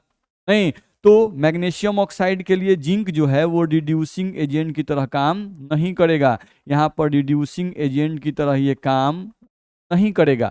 नहीं, ये ध्यान रखना, ये सब बातें हम लोग कर रहे हैं किस पर, लो टेम्परेचर पे। ध्यान रखना है लो टेम्परेचर पे, क्योंकि जैसे जैसे टेम्परेचर बढ़ रहा है, देख रहे बाबू ग्राफ सब भाग रहा है, नहीं तो उसका मतलब भी समझना है। तो फिलहाल हम लोग ये सब बात कर रहे हैं लो टेम्परेचर पे, हम लिख दें ताकि आप कंफ्यूज मत रहें। ये सब हम लोग बात कर रहे हैं लो टेम्परेचर पर, यानी कि इधर हम देख रहे हैं ग्राफ को, ठीक है, इधर लो टेम्परेचर पर 0 से 400 डिग्री सेल्सियस, इन्हीं के बीच में हम लोग मान लो देख रहे हैं, ठीक है। तो इनके बीच में देखें अगर, तो मैग्नीशियम का ग्राफ नीचे है, जिंक का ग्राफ ऊपर है। तो जिंक ऑक्साइड के लिए मैग्नीशियम मेटल का यूज कर सकते हैं, नहीं जिंक ऑक्साइड के लिए मैग्नीशियम मेटल का यूज, कैल्शियम मेटल का यूज कर सकते हैं, एल्युमिनियम का यूज कर सकते हैं। जो भी जिंक के नीचे हैं उन सब का हम लोग यूज कर सकते हैं लो टेम्परेचर पे, ठीक है। आई होप मेरी बात आपको समझ में आ रही होगी, ठीक है। लेकिन अगर कोई बोले कि भाई मैग्नीशियम ऑक्साइड के लिए लो टेम्परेचर पर, मैग्नीशियम ऑक्साइड के लिए क्या जिंक मेटल का यूज कर सकते हैं रिड्यूसिंग एजेंट के रूप में? नहीं कर सकते हैं, क्योंकि लो टेम्परेचर पर ये ग्राफ शो कर रहा है कि मैग्नीशियम ऑक्साइड का ग्राफ कहाँ है, नीचे है, और इसका ग्राफ कहाँ है, ऊपर है, ठीक है। तो ये बात हमको ध्यान में रखनी होगी, ठीक है। अब थोड़ा सा आगे बढ़ते हैं तो और हम लोग क्लियर समझ में आएगा। चलिए आगे बढ़े हम लोग। अब हम लोग क्या किए कि ऐसे ही आर्बिट्ररी, मतलब ऐसे ही मान लिए और दो ग्राफ आपको खींच दिए, ठीक है। तो ये लाइन क्या चीज को रिप्रेजेंट करता है, डेल्टा जी को लिख दिया मैंने, और ये लाइन क्या चीज को रिप्रेजेंट करता है, ताप को, टेम्परेचर को रिप्रेजेंट करता है। यहाँ पर डिफरेंट डिफरेंट टेम्परेचर दिए होंगे, ठीक है। अब देखो ग्राफ दो रंग का खींचा गया है, एक येलो कलर का ग्राफ है और एक आपका व्हाइट कलर का ग्राफ है, नहीं तो दो कलर का हम लोग ग्राफ खींचे हुए हैं। एक ग्राफ आपका मैग्नीशियम का है और एक ग्राफ आपका क्या है, जिंक का है। नहीं तो हम लोग लिंगम डायग्राम में भी देखे थे कि मैग्नीशियम का ग्राफ नीचे है और जिंक का क्या है, ऊपर है। तो उसमें बहुत सारा ग्राफ दिया हुआ है, घचपच है, तो हम दो को निकाल के अलग कर लिए हैं, ठीक है। दो को हम निकाल लिए, किसको किसको, मैग्नीशियम का ग्राफ और जिंक के ग्राफ को हम निकाल लिए, अलग कर लिए, नहीं ठीक है। तो अब हम एक्यूरेट नहीं खींचे हैं भाई, ध्यान रखना है, ठीक है। ऐसे बच्चा कोई बोल दे कि, या कोई बोल दे कि अरे कहाँ मैग्नीशियम तो बहुत नीचे है, जिंक तो बहुत ऊपर है, तो हम बस ये दिखाएं कोशिश कि मैग्नीशियम नीचे है और जिंक कहाँ है, ऊपर है, ठीक है। ओके चलो, अब ये हम लोग का ग्राफ है येलो वाला मैग्नीशियम का और ये वाला ग्राफ है जिंक का। नहीं ये मैग्नीशियम ऑक्साइड के फॉर्मेशन का ग्राफ है और ये जिंक ऑक्साइड के फॉर्मेशन का ग्राफ है, ठीक है, दे दिया हुआ है। चलो अब हम लोग देखें अगर, तो क्या क्या पॉइंट इसमें लिखा है उसको पढ़ते हैं हम लोग। इस ग्राफ में लो टेम्परेचर पर, नहीं यानी टेम्परेचर कम है, हम इस पॉइंट के यहाँ पर एक पॉइंट हम खींच देते हैं, dot dot dot dot dot, नहीं ठीक है, या यहाँ पर हम एक पॉइंट खींच देते हैं, हाँ यहाँ पर, और यहाँ पर नहीं, यहाँ एक पॉइंट खींच, यहाँ पर खींचना ज़्यादा अच्छा रहेगा, ठीक है। यहाँ पर ये हमारा पॉइंट इंपॉर्टेंट है, ठीक है, इसको हम लोग इरेज कर सकते हैं फिलहाल के लिए, तो इरेज कर दे, देखा जाए तो मेरे कहने का सेंस है कि हम यहाँ पर एक पॉइंट खींच दिए, डॉट डॉट डॉट, नहीं मान लेते हैं ऐसे ही आर्बिट्रली मान ले रहे हैं भाई कि यहाँ पे जो टेम्परेचर है वो कितना है, ऐसे ही मान ले रहे हैं भाई 1000 केल्विन, ठीक है। अब देख लेना ग्राफ में इसका वैल्यू अलग अलग हो सकता है, ठीक है। हम लोग ऐसे ही मान लिया आर्बिट्ररी कि यहाँ पे जो वैल्यू है कितना है, 1000 केल्विन, ठीक है। अब 1000 केल्विन के पहले ग्राफ को देखो, 1000 केल्विन के पहले ग्राफ को देखोगे तो ग्राफ देखने से तुमको क्या पता चलेगा कि मैग्नीशियम का ग्राफ नीचे है और जिंक का जो ग्राफ है वो ऊपर है, नहीं तो 1000 केल्विन के पहले, 1000 केल्विन के पहले मैग्नीशियम नीचे है और जिंक ऊपर है, नहीं तो 1000 केल्विन के पहले हम यहाँ ऐसा बोल सकते हैं, यहाँ हम लिख रहे हैं देखो, तो 1000 केल्विन के पहले क्या दिखाई दे रहा है, तो 1000 केल्विन के पहले क्या दिखाई दे रहा है कि मैग्नीशियम का जो ग्राफ है वो नीचे है। मैग्नीशियम का ग्राफ जिंक के ग्राफ से, जिंक के ग्राफ से क्या है बाबू, नीचे है। तो अगर हम लोग देखें अगर, तो मैग्नीशियम का ग्राफ जिंक के ग्राफ से नीचे है, तो हम लोग इस रिएक्शन को, यानी जो नीचे होता है, जो नीचे होता है वो रिड्यूसिंग एजेंट हो सकता है नहीं इसके मेटालिक ऑक्साइड के लिए। तो हम लोग यहाँ पे बोल सकते हैं कि ZnO प्लस Mg। तो यहाँ पर मैग्नीशियम ये रिएक्शन शो करेगा कि नहीं करेगा, हम लोग को क्या मैग्नीशियम ऑक्सीजन खींचेगा, तो खींचेगा। यहाँ पर आएगा Zn plus MgO, Zn plus MgO, ये हम लोग का बनेगा, ध्यान रखना है। तो ZnO प्लस Mg ये रिड्यूसिंग एजेंट की तरह काम करेगा, क्योंकि 1000 केल्विन, 1000 केल्विन जो हम लोग टेम्परेचर माने हुए हैं, इस टेम्परेचर के पहले मैग्नीशियम नीचे है और जिंक ऊपर है। तो इसके ऑक्साइड के लिए, जिंक ऑक्साइड के लिए मैग्नीशियम मेटल रिड्यूसिंग एजेंट की तरह काम करेगा। कब तक, जब तक टेम्परेचर 1000 केल्विन के पहले तक, ध्यान रखना है, ठीक है, क्योंकि उस टेम्परेचर के पहले तक मैग्नीशियम का ग्राफ नीचे है और जिंक का ग्राफ ऊपर है। आई होप ये बात आपको समझ में आ गई होगी। चलो इसी में हम देख रहे हैं, तो इस ग्राफ में लो टेम्परेचर पर मैग्नीशियम का ग्राफ जिंक के ग्राफ से नीचे है। तो यहाँ पे लो टेम्परेचर का मतलब लिखने का मतलब क्या है, लो टेम्परेचर लिखने का मतलब क्या है, बिलो 1000 केल्विन, यानी 1000 केल्विन के पहले। अब ये टेम्परेचर एक्यूरेट नहीं है, हम ऐसे मान लिए हैं 1000 केल्विन के पहले। तो यहां समझ में आ गया कि 1000 केल्विन के पहले अगर हम लोग बात करते हैं, तो 1000 केल्विन के पहले मैग्नीशियम नीचे है, जिंक ऊपर है। तो मैग्नीशियम मेटल जिंक ऑक्साइड के लिए रिड्यूसिंग एजेंट की तरह काम कर सकता है, ठीक है। तो वही हम लिखे हैं, अर्थात मैग्नीशियम जिंक ऑक्साइड को आसानी से रिड्यूस कर देगा। सही बात है, रिड्यूस कर देगा, अर्थात मैग्नीशियम ZnO के ऑक्सीजन को ले लेगा, ध्यान रखना है, ठीक है। तो यहाँ पे हम लोग को लिखा हुआ है, आप देख सकते हो, ZnO प्लस मैग्नीशियम, ये रिएक्शन होगा, तो हाँ होगा, ये रिएक्शन जो होगा वो होगा। देखिए यहाँ पर वो छूटा हुआ है, यहाँ पे वो आप लिख सकते हो नहीं। तो ZnO प्लस Mg अगर हम लिखते हैं, तो यहाँ पर आपका मैग्नीशियम जो होगा वो रिड्यूसिंग एजेंट होगा, यानी मैग्नीशियम जिंक के ऑक्सीजन को ले लेगा। हाँ ले लिया, ध्यान रखना है। और यहाँ पर आपका जिंक जो है इसका क्या हो गया, रिडक्शन हो गया, यानी मैग्नीशियम जो था वो जिंक ऑक्साइड को रिड्यूस कर दिया, और ये रिड्यूसिंग एजेंट है तो खुद ऑक्सीडाइज हो गया, यानी इसका क्या हो गया, ऑक्सीडेशन हो गया, ठीक है। तो आई होप मेरी बात आपको ये समझ में आ गई होगी, ठीक है। तो ये बात हम लोग को बताया गया। अब चलो अगले पॉइंट पे आ जाए। यहाँ पे क्या कह रहा है, ये बोल रहा है कि लेकिन जिस मेटल का ग्राफ ऊपर है वो नीचे वाले मेटल ऑक्साइड को रिड्यूस नहीं कर सकता है, नहीं, ठीक है। तो जिसका ग्राफ ऊपर है, ऊपर है, देखो इस ग्राफ में ध्यान से, इसमें ऊपर किसका है, जिंक का, और मैग्नीशियम क्या है, नीचे है, ठीक है। तो वही पॉइंट तो यहाँ पे लिखा हुआ है कि लेकिन जिस मेटल का ग्राफ ऊपर है, जिस मेटल का ग्राफ ऊपर है, वो नीचे वाले मेटल ऑक्साइड को रिड्यूस नहीं कर सकता है, ध्यान रखना है, नहीं, अर्थात लो टेम्परेचर पर। तो लो टेम्परेचर का मतलब 1000 केल्विन से कम हम यहां माने हैं, ये ध्यान रखना, बार बार बोल रहे हैं, ये आर्बिट्रेरी वैल्यू है, एक्यूरेट वैल्यू नहीं है, 1000 केल्विन से कम। तो 1000 केल्विन से कम ताप पर जो जिंक मेटल है वो मैग्नीशियम ऑक्साइड को रिड्यूस नहीं कर सकता है, ध्यान रखना है, यानी MgO प्लस Zn लिखोगे तो ये रिएक्शन नहीं होगा, ध्यान रखना है, ठीक है। अच्छा एक कॉन्सेप्ट दिमाग में आता है, जैसे हम बोल रहे हैं रिएक्शन नहीं होगा, तो निश्चित रूप से इस रिएक्शन के लिए ना डेल्टा G का जो वैल्यू आएगा वो आपको पॉजिटिव आएगा, नहीं इसको निकाल कर हम दिखा देंगे आपको। इस रिएक्शन के लिए डेल्टा G का वैल्यू क्या आएगा, पॉजिटिव आएगा। और इसके पहले जो हम रिएक्शन लिखे थे ये वाला, हम बोले कि ये रिएक्शन पॉसिबल है, तो अगर ये रिएक्शन पॉसिबल है तो निश्चित रूप से ध्यान रखना, हम निकालेंगे इसको, इसके डेल्टा G का जो वैल्यू आएगा वो क्या आएगा, आपको निगेटिव आएगा, डेल्टा G का वैल्यू क्या आएगा, निगेटिव आएगा, ठीक है, देखेंगे हम लोग इसको। चलो तो यहां से मेरे हिसाब से आपको बात समझ में आ गई होगी, नहीं, कि किसी मेटल ऑक्साइड के लिए कौन सा मेटल रिड्यूसिंग एजेंट की तरह काम कर सकता है और कौन सा मेटल रिड्यूसिंग की तरह काम नहीं कर सकता है, ठीक है। चलो अगले पॉइंट पे आ जाओ। यहां से अगर देखें हम लोग तो लिख रहा है कि ग्राफ को थोड़ा ध्यान से देखो। नहीं, यहाँ पर जो हम लोग वैल्यू लिए थे, यहाँ पर जो हम लोग टेम्परेचर यहाँ पर माने थे, वो टेम्परेचर लगभग कितना माने थे? 1000 केल्विन मान लो, ऐसे ही कुछ 1000 केल्विन है। तो 1000 केल्विन जो तुम टेम्परेचर माने हुए हो, तो इसके पहले तो मैग्नीशियम का ग्राफ नीचे है और जिंक का ग्राफ क्या है? ऊपर है।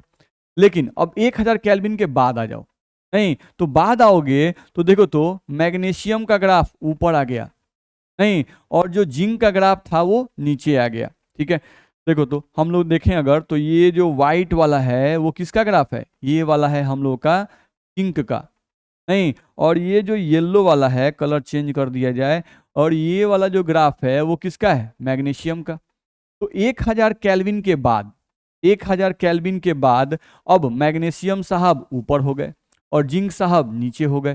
तो यहां से क्या निष्कर्ष निकल रहा है? यहां से निष्कर्ष निकल रहा है कि अब 1000 केल्विन के बाद, 1000 केल्विन टेम्परेचर के बाद हम लोगों का 1000 केल्विन टेम्परेचर के बाद अगर हम लोग बात करें, तो यहाँ लिख रहे हैं हम, देखो तो पहले इसको पढ़ लेते हैं तो हम इसको समझा देते हैं। लेकिन उच्च ताप पर हम देख रहे हैं, उच्च ताप पर 1000 केल्विन के बाद, उच्च ताप यहाँ कहने का मतलब क्या है? 1000 केल्विन के बाद, ठीक है। लेकिन उच्च ताप पर हम देख रहे हैं, क्या देख रहे हैं? कि मैग्नीशियम का ग्राफ जिंक के ग्राफ से ऊपर चला जाता है, जा रहा है भाई, ठीक है। अर्थात उच्च ताप पर अब जिंक, उच्च ताप पर अब जिंक MgO का रिडक्शन आसानी से करवा देगा। यानी कि सोचो, इसके पहले वाले पेज में थोड़ा सा ध्यान से देखो, इसके पहले वाले पेज में ये जो रिएक्शन था वो तुम लिखे थे कि ये नहीं होगा, तो ये रिएक्शन यानी कि जो जिंक था वो मैग्नीशियम ऑक्साइड का रिडक्शन नहीं करा सकता था। कब? जब टेम्परेचर 1000 केल्विन से कम था। 1000 केल्विन से कम ताप पर, से कम ताप पर यह अभिक्रिया नहीं होगी, यह अभिक्रिया नहीं होगी, ऐसा बोला गया था। नहीं, यानी यहां पर जिंक जो है वो रिड्यूसिंग एजेंट की तरह काम नहीं कर रहा था, किसके लिए? मैग्नीशियम ऑक्साइड के लिए। लेकिन समय बदला, कहानी पलटी, टेम्परेचर बढ़ रहा था, नहीं तो समय हर किसी का बदलता है, तो देखिए यहाँ भी समय बदल गया, नहीं तो यहाँ पर अगर हम लोग देखें तो समय बदला, समय पलटी मारा, और समय पलटी क्या मारा भाई? थोड़ा ध्यान से देखो, तो समय ये पलटी मार रहा है, यहाँ पर अगर ध्यान से देखें तो समय ये पलटी मार रहा है कि 1000 केल्विन के बाद मैग्नीशियम साहब ऊपर हो गए और जिंक साहब नीचे हो गए। तो अब यहाँ पर ध्यान रखना है कि यहाँ पर हम लोग का जो रिएक्शन है, यहाँ पर अब हम लोग का हो गया, मान लो यहाँ पर जिंक ऑक्साइड है ZNO, तो जिंक ऑक्साइड के लिए मैग्नीशियम रिड्यूसिंग एजेंट तरह काम करेगा। तो अगर हम यहाँ पर बोलें कि 1000, नहीं ये माना हुआ है ऐसे ही, 1000 केल्विन ताप के बाद, के बाद अब हम अगर रिएक्शन लिखें यहाँ पर कि ZNO,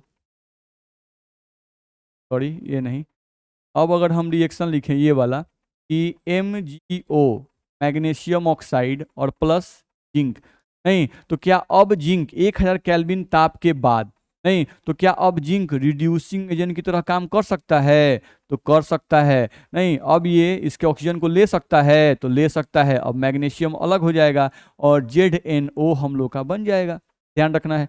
तो अब यहाँ पर ये रिएक्शन जो थी वो स्पॉन्टेनियस हो गई। तो निश्चित रूप से देखना, इसके भी डेल्टा जी का जब मान निकालोगे तो वैल्यू क्या आ जाएगा? निगेटिव। तो डेल्टा जी का मान निगेटिव कब आएगा? एट हाई टेम्परेचर पे, नहीं जब टेम्परेचर 1000 केल्विन से ज्यादा होगा तब जाके, क्योंकि हम लोग को बताया गया कि नीचे वाला मेटल ऊपर वाले मेटल ऑक्साइड के लिए, ध्यान से मेरी बात सुनना, नीचे वाला मेटल ऊपर वाले मेटल ऑक्साइड के लिए रिड्यूसिंग एजेंट की तरह काम करता है। तो नीचे वाला मेटल, तो यहाँ पर अब नीचे कौन हो गया? जिंक, नहीं, और ऊपर कौन है? मैग्नीशियम। तो इसका लेना है ऑक्साइड, तो मैग्नीशियम ऑक्साइड है, इसका लेना है मेटल। तो मैग्नीशियम ऑक्साइड के लिए जिंक रिड्यूसिंग जरा काम अब कर सकता है 1000 केल्विन के बाद।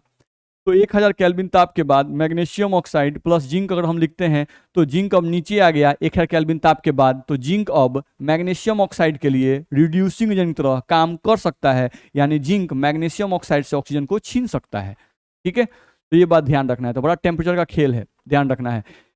एक ही मेटल, नहीं लो टेम्परेचर पे, एक ही मेटल लो टेम्परेचर पे जब था, नहीं तो उस समय जिंक साहब जो थे वो मजबूत थे, नहीं सॉरी जिंक साहब जो थे नहीं उनका रिडक्शन नहीं करा पा रहा, उनका रिडक्शन जो था वो कौन करा रहा था, मैग्नीशियम। ठीक है, जिंक ऑक्साइड का रिडक्शन कौन कर रहा था, मैग्नीशियम। लेकिन 1 सेकंड के बाद कहानी बदल गई, नहीं तो कहानी क्या बदल गई कि जिंक साहब नीचे आ गए और मैग्नीशियम साहब ऊपर आ गए। तो अब मैग्नीशियम ऑक्साइड का रिडक्शन कौन करा देगा, जिंक करा देगा। ठीक है, तो लो टेम्परेचर पर कुछ और कहानी थी, हाई टेम्परेचर पर कहानी कुछ और हो जाती है, तो ये ध्यान रखना होगा। तो ये सब एलिंगम डायग्राम आपको बताता है। चलो यहाँ पर अगर हम लोग देख रहे हैं, नहीं तो यहाँ पर आप टेम्परेचर कितना माने थे बाबू, यहाँ पर आप टेम्परेचर ऐसे ही मान लिए थे आर्बिट्ररी, कितना 1000 केल्विन। ये टेम्परेचर आप मान लिए थे 1000 केल्विन। अब देखो तो इस 1000 केल्विन के बाद हम जैसे जैसे इधर जा रहे हैं वैसे वैसे ये ग्राफ का गैपिंग क्या हो रहा है, बढ़ रहा है ना, इनके ग्राफ का गैपिंग क्या हो रहा है, बढ़ रहा है।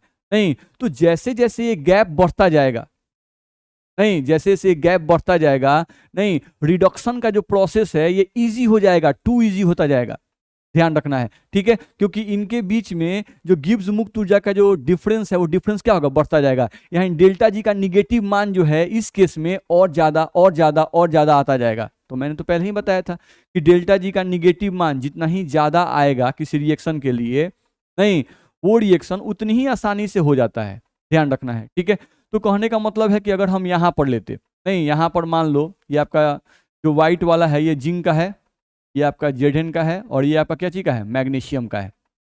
तो अगर आप यहाँ पर इस पॉइंट पर अगर चेक करते, इस पॉइंट पर, नहीं हम लोग लेते अगर इस पॉइंट पर, ठीक है, तो इस पॉइंट पर आपका मैग्नीशियम ऑक्साइड MgO और इस पॉइंट पर जिंक के बीच का रिएक्शन अगर आप लिखते हैं यहाँ पर, नहीं तो मान लो इस पॉइंट पर MgO आप लिख दिए और इसका रिएक्शन आप लिख दिए जिंक के लिए। ध्यान रखना है जो ऊपर लिख रहेगा उसका ऑक्साइड लेना है और जो नीचे रहेगा उसका मेटल लेना है, नहीं तभी ना ये रिड्यूसेंट होगा, इसके ऑक्सीजन को ये छीनना है, दोनों का ऑक्साइड मत लिख दीजिएगा, ध्यान रखना है। तो MgO और Zn, तो इसके लिए अगर आप लिखते हो तो यहाँ भी आपका ये रिड्यूसिंग का काम करेगा, तो हाँ करेगा। यहाँ पर कितना आएगा वैल्यू भाई, यहाँ पर मान लो हम लोग का आ गया Mg अलग हो जाएगा और प्लस ZnO जो है वो अलग हो जाएगा। ठीक है, तो आप कहाँ माने, इस पॉइंट पर माने, इस पॉइंट पर आप निकाल दिए। अब मान लो कि आप इस पॉइंट पर निकालना चाहते हो तो यहाँ देख लो गैपिंग जो है वो ज्यादा है, नहीं इसके लिए कुछ मान लो कि इसके लिए तुम डेल्टा जी का मान निकाले तो डेल्टा जी का मान निगेटिव आया और वो आ गया तुमको -10 जूल, आ गया -10 जूल। अब यहाँ पर गैपिंग बढ़ गया, तो ये गैपिंग का मतलब कि डेल्टा जी का निगेटिव मान बढ़ जाएगा।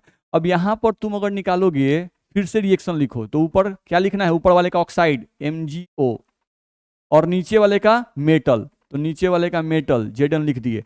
अब तुम इस रिएक्शन को करके देखो तो रिएक्शन को तो क्या बनेगा, Mg अलग हो जाएगा और प्लस Zn हो जाएगा। तो देखो तो ये रिएक्शन और ये रिएक्शन सेम है, दोनों रिएक्शन में कोई डिफरेंस नहीं है बाबू, ये रिएक्शन और ये रिएक्शन क्या है, सेम है, दोनों रिएक्शन में कोई डिफरेंस नहीं है। डिफरेंस क्या है कि अब इसके लिए जब तुम डेल्टा जी का मान निकालोगे, इसके लिए जब इस पॉइंट पर जब तुम डेल्टा जी का मान निकालोगे, नहीं या इस टेम्परेचर पर, ध्यान रखना है इस टेम्परेचर पर जब तुम डेल्टा जी का मान निकालोगे, नहीं तो डेल्टा जी का मान जैसे इसके में 10 आया था तो इसके में आ जाएगा सीधे -40। नहीं तो तुम देख रहे हो कि यहाँ पर डेल्टा जी का निगेटिव मान क्या आ गया, ज्यादा, और यहाँ पर डेल्टा जी का निगेटिव मान नहीं कम आया इस पॉइंट पर, नहीं तो इस पॉइंट का मतलब इस टेम्परेचर पर, और हम टेम्परेचर बढ़ा दिए तो गैपिंग बढ़ गया। जब गैपिंग बढ़ गया तो डेल्टा जी का निगेटिव मान भी क्या आएगा, बढ़ जाएगा। अब डेल्टा जी का मान निगेटिव मान बढ़ गया तो ये भी MgO और Zn का रिएक्शन है, ये भी MgO और Zn का ही रिएक्शन है, लेकिन कौन सा रिएक्शन एकदम आसानी से होगा, तो यह रिएक्शन टू इजी होगा। नहीं यह रिएक्शन भी इजीली ही होगा लेकिन इसके रिस्पेक्ट में इसके होने की संभावना थोड़ी सी कम होगी। आई होप मेरी बात आपको समझ में आ रही होगी। तो वही लिखा हुआ है यहाँ पर कि गैप जितना ज्यादा होगा Zn, गैप जितना ज्यादा होगा जिंक MgO का रिडक्शन उतनी ही आसानी से करवाएगा। ध्यान रखना है जिंक जो होगा वो MgO का रिडक्शन उतनी ही आसानी से करवाएगा। ठीक है, तो क्यों करवाएगा वो मैंने आपको बता दिया कि डेल्टा जी का निगेटिव मान क्या होता है, बढ़ता जाता है। ठीक है, आई होप मेरी बात आपको समझ में आ गई होगी। चलो अब जैसे इस पॉइंट पर तुम कौन सा टेम्परेचर माने थे, बार बार हम लोग मान रहे थे, यहाँ पर टेम्परेचर क्या मान लिए तुम, 1000 केल्विन। ठीक है, टेम्परेचर तुम कितना मान लिए, 1000 केल्विन। ठीक है, अब इस टेम्परेचर के पहले हम लोग थोड़ा ये लाइन का जो रिप्रेजेंट करता है डेल्टा जी को, गिब्स मुक्त ऊर्जा को, और ये लाइन टेम्परेचर को रिप्रेजेंट करता है, ताप को। तो हम मान लिए कि भाई 0 डिग्री सेल्सियस टेम्परेचर पर, यहाँ 0 डिग्री सेल्सियस टेम्परेचर है, नहीं है 273 केल्विन है। तो उस समय हम लोग देखें अगर, तो मान लिए ऐसे ही आर्बिट्रली मान लिए कि भाई मैग्नीशियम ऑक्साइड जो है इसके डेल्टा जी का मान कितना है, -300, और इसका जो डेल्टा जी का वैल्यू है वो मान लिए कि कितना है, -150। ऐसे ही मान लिए, बस ये फील कराने के लिए हम देखना चाहते हैं। तो क्या कहे कि 0 डिग्री सेल्सियस पर इसका अगर देखें तो डेल्टा जी का मान कितना है, -300 मैग्नीशियम के लिए, और जिंक वाले कितना है, -150। ठीक है, समझते हैं अब। देखो तो हम एक रिएक्शन लिखे यहाँ पर, देखा जाए Mg plus ZnO, MgO plus Zn, reaction लिख दिए। नहीं तो ये कहाँ पे लिखा गया है, लो टेम्परेचर पे, यानी कि बिफोर 1000 केल्विन, बिफोर 1000 केल्विन। तो समझ सकते हो तुम आसानी से कि 1000 केल्विन के पहले।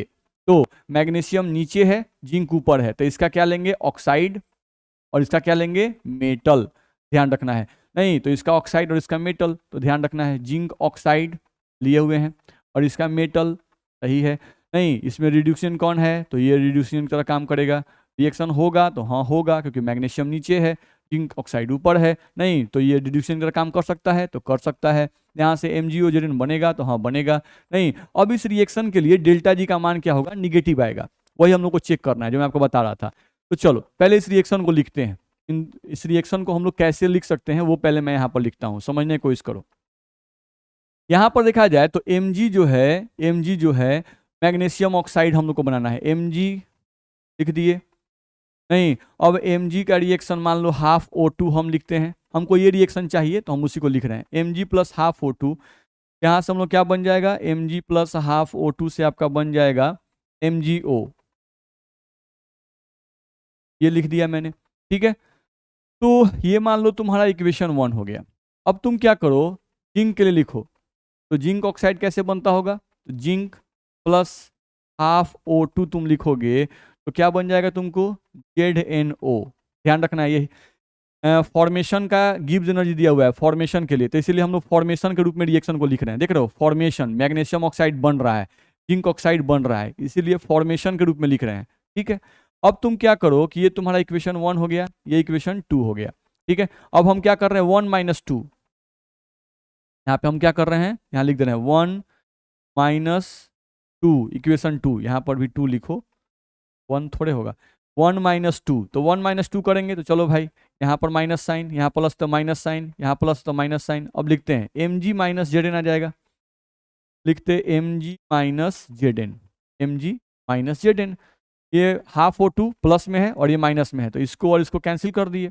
चलो बराबर में क्या आ गया, उसको थोड़ा सा लिखो, तो यहाँ तुमको आ जाएगा MgO आएगा, MgO और माइनस आएगा ZnO। ठीक है, इस तरह से लिख दिए। ठीक, अब इसको थोड़ा सा ध्यान से देखो, देखा जाए तो हम लोग क्या क्या आया है, एक बार भाई देख लो, घबराना नहीं है। Mg - Zn, नहीं Mg - Zn और MgO - ZnO।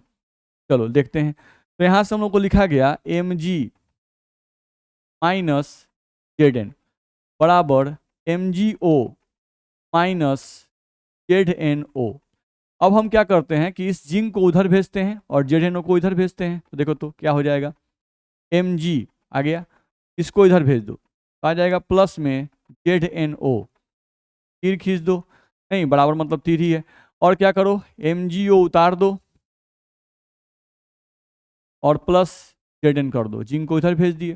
ठीक है, तो Mg plus ZnO, MgO plus Zn, तो जो रिएक्शन हमको चाहिए था वो मिला कि नहीं, नहीं देख लो, थोड़ा ध्यान देख लो। यहाँ पर मैग्नीशियम क्या है बाबू, रिड्यूसिंग एजेंट की तरह काम कर रहा है, और वो क्या कर रहा है, तो जिंक के ऑक्सीजन को खींच रहा है, यानी इसका क्या हो रहा है, रिडक्शन। ठीक है, इसके ऑक्सीजन को ले लिया तो MgO बन गया और जिंक आपका अलग हो गया। तो ये रिएक्शन जो हमको मिला, ये रिएक्शन हम लोग को जो मिला उसको अब पीछे थोड़ा सा देख लो, देख लो, मैग्नीशियम रिड्यूसिंग एजेंट ZnO और MgO प्लस Zn। तो यह रिएक्शन जो हम लोग को मिला, यह रिएक्शन कैसे मिला, इन दोनों रिएक्शन को माइनस करने से मिला। यानी 1 - 2 जब हम लोग किए तो 1 - 2 करके हम लोग को ये आया, इसी को हम लोग अदला बदली किए, नहीं इसी को यहीं पर हम अदला बदली करते हैं, तो आप लोग कहीं कंफ्यूज मत हो जाए। देख लीजिए भाई, Mg है यहाँ पर हम लोग का Mg है और ZNO को इधर ला रहे हैं, तो हम लोग यहाँ पे लाए थे Mg प्लस ZNO बराबर, तो Mg प्लस ZNO हम लोग का आ गया।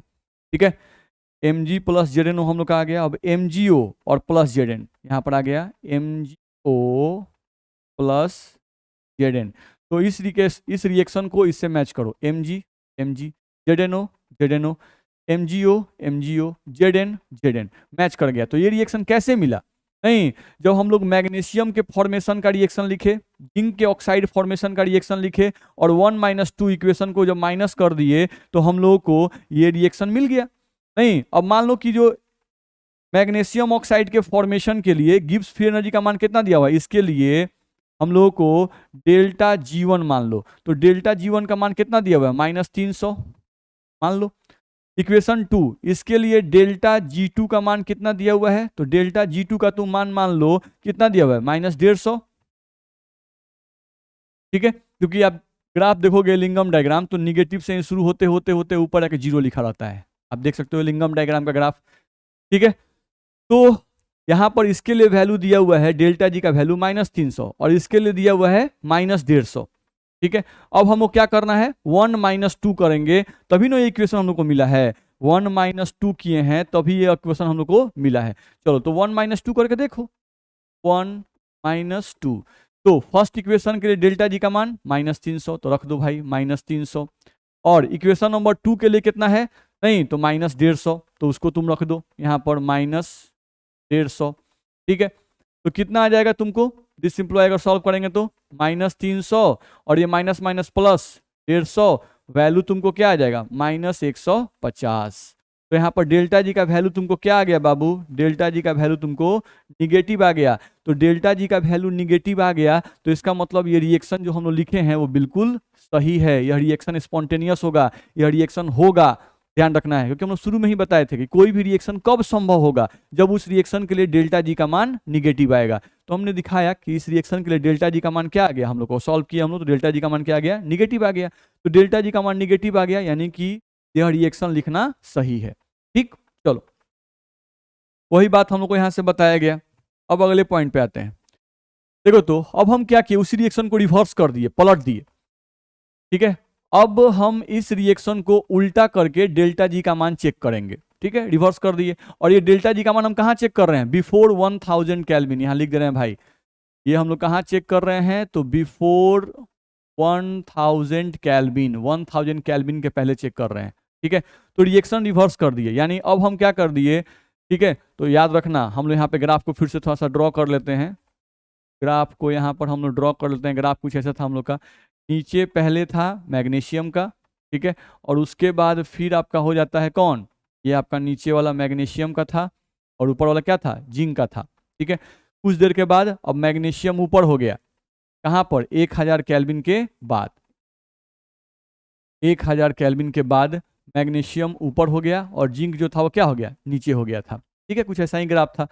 चलो तो अब हम लोग देखें अगर, तो हम लोग यहाँ पर 1000 केल्विन के पहले बात कर रहे हैं, तो 1000 केल्विन के पहले मैग्नीशियम नीचे था, नहीं जिंक ऊपर था। ठीक है, तो अब हम लोग क्या किए कि सवाल ये उठता है कि जो जिंक है अब ये रिड्यूसिंग एजेंट की तरह काम करेगा 1000 केल्विन के पहले, किसके लिए, मैग्नीशियम ऑक्साइड के लिए। तो चलो 1000 केल्विन के पहले ग्राफ को चेक करते हैं। तो 1000 केल्विन के पहले अगर ग्राफ को चेक करते हैं तो ग्राफ में क्या दिखाई दे रहा है कि मैग्नीशियम का ग्राफ नीचे है और जिंक का ग्राफ ऊपर है। तो जिंक, तो ऊपर वाला कभी भी रिड्यूसिंग एजेंट नहीं हो सकता है, नहीं, यानी यहाँ पर जो हम रिड्यूसिंग एजेंट इसको माने हैं वो क्या है, गलत है। कब, जब टेम्परेचर 1000 केल्विन से कम है तब, नहीं, तो यहाँ पर रिड्यूसिंग मानना क्या है, गलत है। यानी कि यह रिएक्शन जो होगा संभव नहीं होगा, यह रिएक्शन संभव नहीं होगा, यह रिएक्शन संभव नहीं होगा। अब अगर ये रिएक्शन संभव नहीं होगा बाबू, अर्थात इस रिएक्शन के लिए डेल्टा जी का मान, अर्थात इस रिएक्शन के लिए डेल्टा जी का मान क्या आएगा, पॉजिटिव आएगा, पॉजिटिव आएगा। ध्यान रखना है, इस रिएक्शन के लिए डेल्टा जी का मान क्या आएगा, पॉजिटिव आएगा, ये ध्यान रखना है। तो चेक कर लो पॉजिटिव आता है कि नहीं। चलो हम इस रिएक्शन को दो भाग में लिखते हैं जैसे अभी लिखे हुए थे। चलो तो हम लोग फॉर्मेशन का लिख रहे हैं बाबू। मैग्नीशियम ऑक्साइड कैसे बनता है, तो Mg प्लस हाफ O2 से आपका बनता है MgO। इसके लिए डेल्टा जी का मान तुमको माना गया था, अभी मैंने पीछे माना था कितना, -300, ऐसे अप्रोक्सीमेटली उन्होंने मान लिया था। ठीक है, अब सेकेंड रिएक्शन जिंक है, तो जिंक को भी बनाओ, जिंक ऑक्साइड, तो जिंक प्लस हाफ O2 से तुम्हारा बन जाएगा ZnO। अब इसके लिए तुम डेल्टा जी का मान लिखो तो तुमको आ जाएगा -150। ठीक है, ये वैल्यू हम लोग को दिया हुआ है, ये डेल्टा G1 हो गया, ये डेल्टा G2 हो गया। अब हमको क्या करना है, यहाँ पर हम लोग को ध्यान रखना है कि 1 - 2 हम लोग को कर देना है। तो अगर 1 - 2 करते हैं तो हम लोग क्या मिल जाएगा, यहाँ पे माइनस, यहाँ पर माइनस, यहाँ पर भी माइनस, ये हम लोग का आएगा नहीं। अब उस हिसाब से अगर देखें हम लोग, तो हम लोग क्या बन जाएगा, Mg - Zn, Mg - Zn, Mg - Zn, half O2 से हाफ O2 कट जाएगा, यहाँ पे आ जाएगा आपको MgO minus ZnO, MgO minus ZnO आपको आ जाएगा। ठीक है, MgO माइनस ZnO आपको आ जाएगा। ठीक है, MgO माइनस ZnO। ठीक है, हीट ऑफ फॉर्मेशन का वैल्यू हम लोग को आ जाएगा, तो Mg Zn हम यहीं पे रहने देंगे, नहीं या Zn को इधर भेज सकते हैं हम लोग। तो हम लोग को MgO इधर चाहिए, MgO ले लिए, और MgO के बगल में हम लोग को जिंक चाहिए। ठीक है, MgO के बगल में हम लोग को जिंक चाहिए, MgO के बगल में हम लोग को, चलो तो हम लोग इसको पलट के लिखते हैं। यहाँ से अगर लिखें हम लोग तो क्या होगा, ठीक है, हम लोग लिखते हैं इसको ऐसे कुछ, MgO यहाँ पर लिखा जाए Mg प्लस ZnO बराबर Mg, ZnO को इधर ला दिए बराबर, अब क्या करेंगे, तो यहाँ से आ गया MgO प्लस Zn, यही हम लोग को आ जाएगा, MgO प्लस Zn हम लोग को वैल्यू आ जाएगा। तो हम लोग को चाहिए Mg प्लस Zn, अच्छा हम लोग उल्टा आ गया, नहीं हम लोग का ये रिएक्शन जो था इस रिएक्शन का उल्टा आ गया। तो ठीक है, हम लोग यहाँ पर जो डेल्टा जी का मान आएगा उस वैल्यू का साइन पलट देंगे, बस ध्यान रखना है। ठीक है, साइन पलट देंगे क्योंकि ये रिएक्शन क्या है, रिवर्स है। ठीक है, ध्यान रखना है। तो इस रिएक्शन के लिए अभी याद करो कि इस रिएक्शन के लिए तुम डेल्टा जी का मान निकाले थे अभी जस्ट पीछे, ये रिएक्शन के लिए जो स्पॉन्टेनियस था, तो तुम डेल्टा जी का मान कैसे निकाले थे, G1 माइनस G2 करके, जिसका वैल्यू तुमको आया था -150 जूल आया था, अभी जस्ट निकाले थे। लेकिन अब इस रिएक्शन का तुम रिवर्स कर दो, तो रिवर्स करने का मतलब हुआ कि तुमको ऐसे कर देना है, रिएक्शन तो तुम्हारा ये वाला है MgO, नहीं यानी बैकवर्ड डायरेक्शन में देखो तो MgO प्लस Zn बराबर Mg और प्लस ZnO, नहीं तो इसके लिए जब डेल्टा जी का मान निकालोगे तो इसके लिए डेल्टा जी का मान, ये जो निगेटिव इस रिएक्शन के लिए हम लोग को वैल्यू क्या आया, निगेटिव। अब इस रिएक्शन को तुम पलट रहे हो तो इस रिएक्शन के लिए डेल्टा जी का वैल्यू क्या आ जाएगा, पॉजिटिव आ जाएगा, और वो कितना आ जाएगा, +150 जूल, ध्यान रखना है। तो वैल्यू क्या आ जाएगा, पॉजिटिव। तो इस रिएक्शन के लिए देख लो डेल्टा जी का वैल्यू क्या आ जाएगा, पॉजिटिव आ जाएगा, नहीं तो जैसा ही डेल्टा जी का वैल्यू पॉजिटिव आ गया तो ये रिएक्शन पॉसिबल होगा, नहीं पॉसिबल होगा, ये क्या होगा, नॉन स्पॉन्टेनियस होगा। ठीक है, इसी का रिवर्स रिएक्शन था तो उसके लिए डेल्टा जी का वैल्यू क्या है, निगेटिव आया, इसी को पलट दिए तो डेल्टा जी का वैल्यू क्या आ गया, पॉजिटिव आ गया। तो डेल्टा जी का वैल्यू पॉजिटिव आ गया, इसका मतलब यह रिएक्शन पॉसिबल नहीं होगा। ठीक है, तो आई होप मेरी बात आपको समझ में आ गई होगी। ठीक है, तो इलिंगम डायग्राम में अभी भी बहुत सारी बातें हैं, ध्यान रखना, क्योंकि इलिंगम डायग्राम में अब डेल्टा जी का फॉर्मूला होता है delta H minus T delta S, फिर उसको समझाया जाता है, लेकिन वो सब थर्मोडायनेमिक्स की बातें हैं। यहाँ पर हम लोग को मेनली जो बात जानना था, नहीं कि अगर कोई मेटालिक ऑक्साइड दिया हुआ है तो उस मेटालिक ऑक्साइड के लिए कौन सा मेटल रिड्यूसिंग एजेंट की तरह काम करेगा, वो हमें एलिंगम डायग्राम बताता है। तो वो एलिंगम डायग्राम हमें कैसे बताता है, तो बताएगा कि जो नीचे वाले मेटल होते हैं वो अपने ऊपर वाले मेटालिक ऑक्साइड के लिए रिड्यूसिंग एजेंट की तरह काम कर सकते हैं, नहीं यानी कि नीचे वाले मेटल ऊपर वाले मेटालिक ऑक्साइड में से ऑक्सीजन को खींच सकते हैं, ध्यान रखना है, लेकिन ऊपर वाला नीचे वाले मेटालिक ऑक्साइड के लिए रिड्यूसिंग एजेंट की तरह काम नहीं करेगा। ये हम लोग का मेन कॉन्सेप्ट था। ठीक है, और क्यों ऐसा होता है, नहीं ये पॉसिबल कैसे होता है, तो मैंने बताया कि डेल्टा जी का वैल्यू क्या आता है, निगेटिव आता है, जब भी आप नीचे वाले को रिड्यूसिंग एजेंट मानोगे नहीं और वैसा रिएक्शन लिखोगे तो उस केस में डेल्टा जी का वैल्यू क्या आएगा, निगेटिव आएगा। और अगर कहीं गलती से आप ऊपर वाले को रिड्यूसिंग एजेंट मान लिए और नीचे वाला मेटालिक ऑक्साइड ले लिए हुए हैं तो उस केस में आप जब डेल्टा जी का मान निकालिएगा तो वैल्यू पॉजिटिव आ जाएगा, तो वो रिएक्शन क्या होगा, नॉन स्पॉन्टेनियस हो जाएगा। ठीक है, तो आई होप मेरी बात आपको समझ में आ गई होगी। ठीक है, ये वीडियो थोड़ा सा लंबा हुआ क्योंकि हम लोग को बातों को थोड़ा अच्छी तरीके से समझाना था। आप लोग ढंग से इसको पढ़ेंगे, ठीक है, जहाँ भी दिक्कत होगा वहाँ हमसे कांटेक्ट करेंगे। ठीक है, ओके, थैंक यू। आज की क्लास में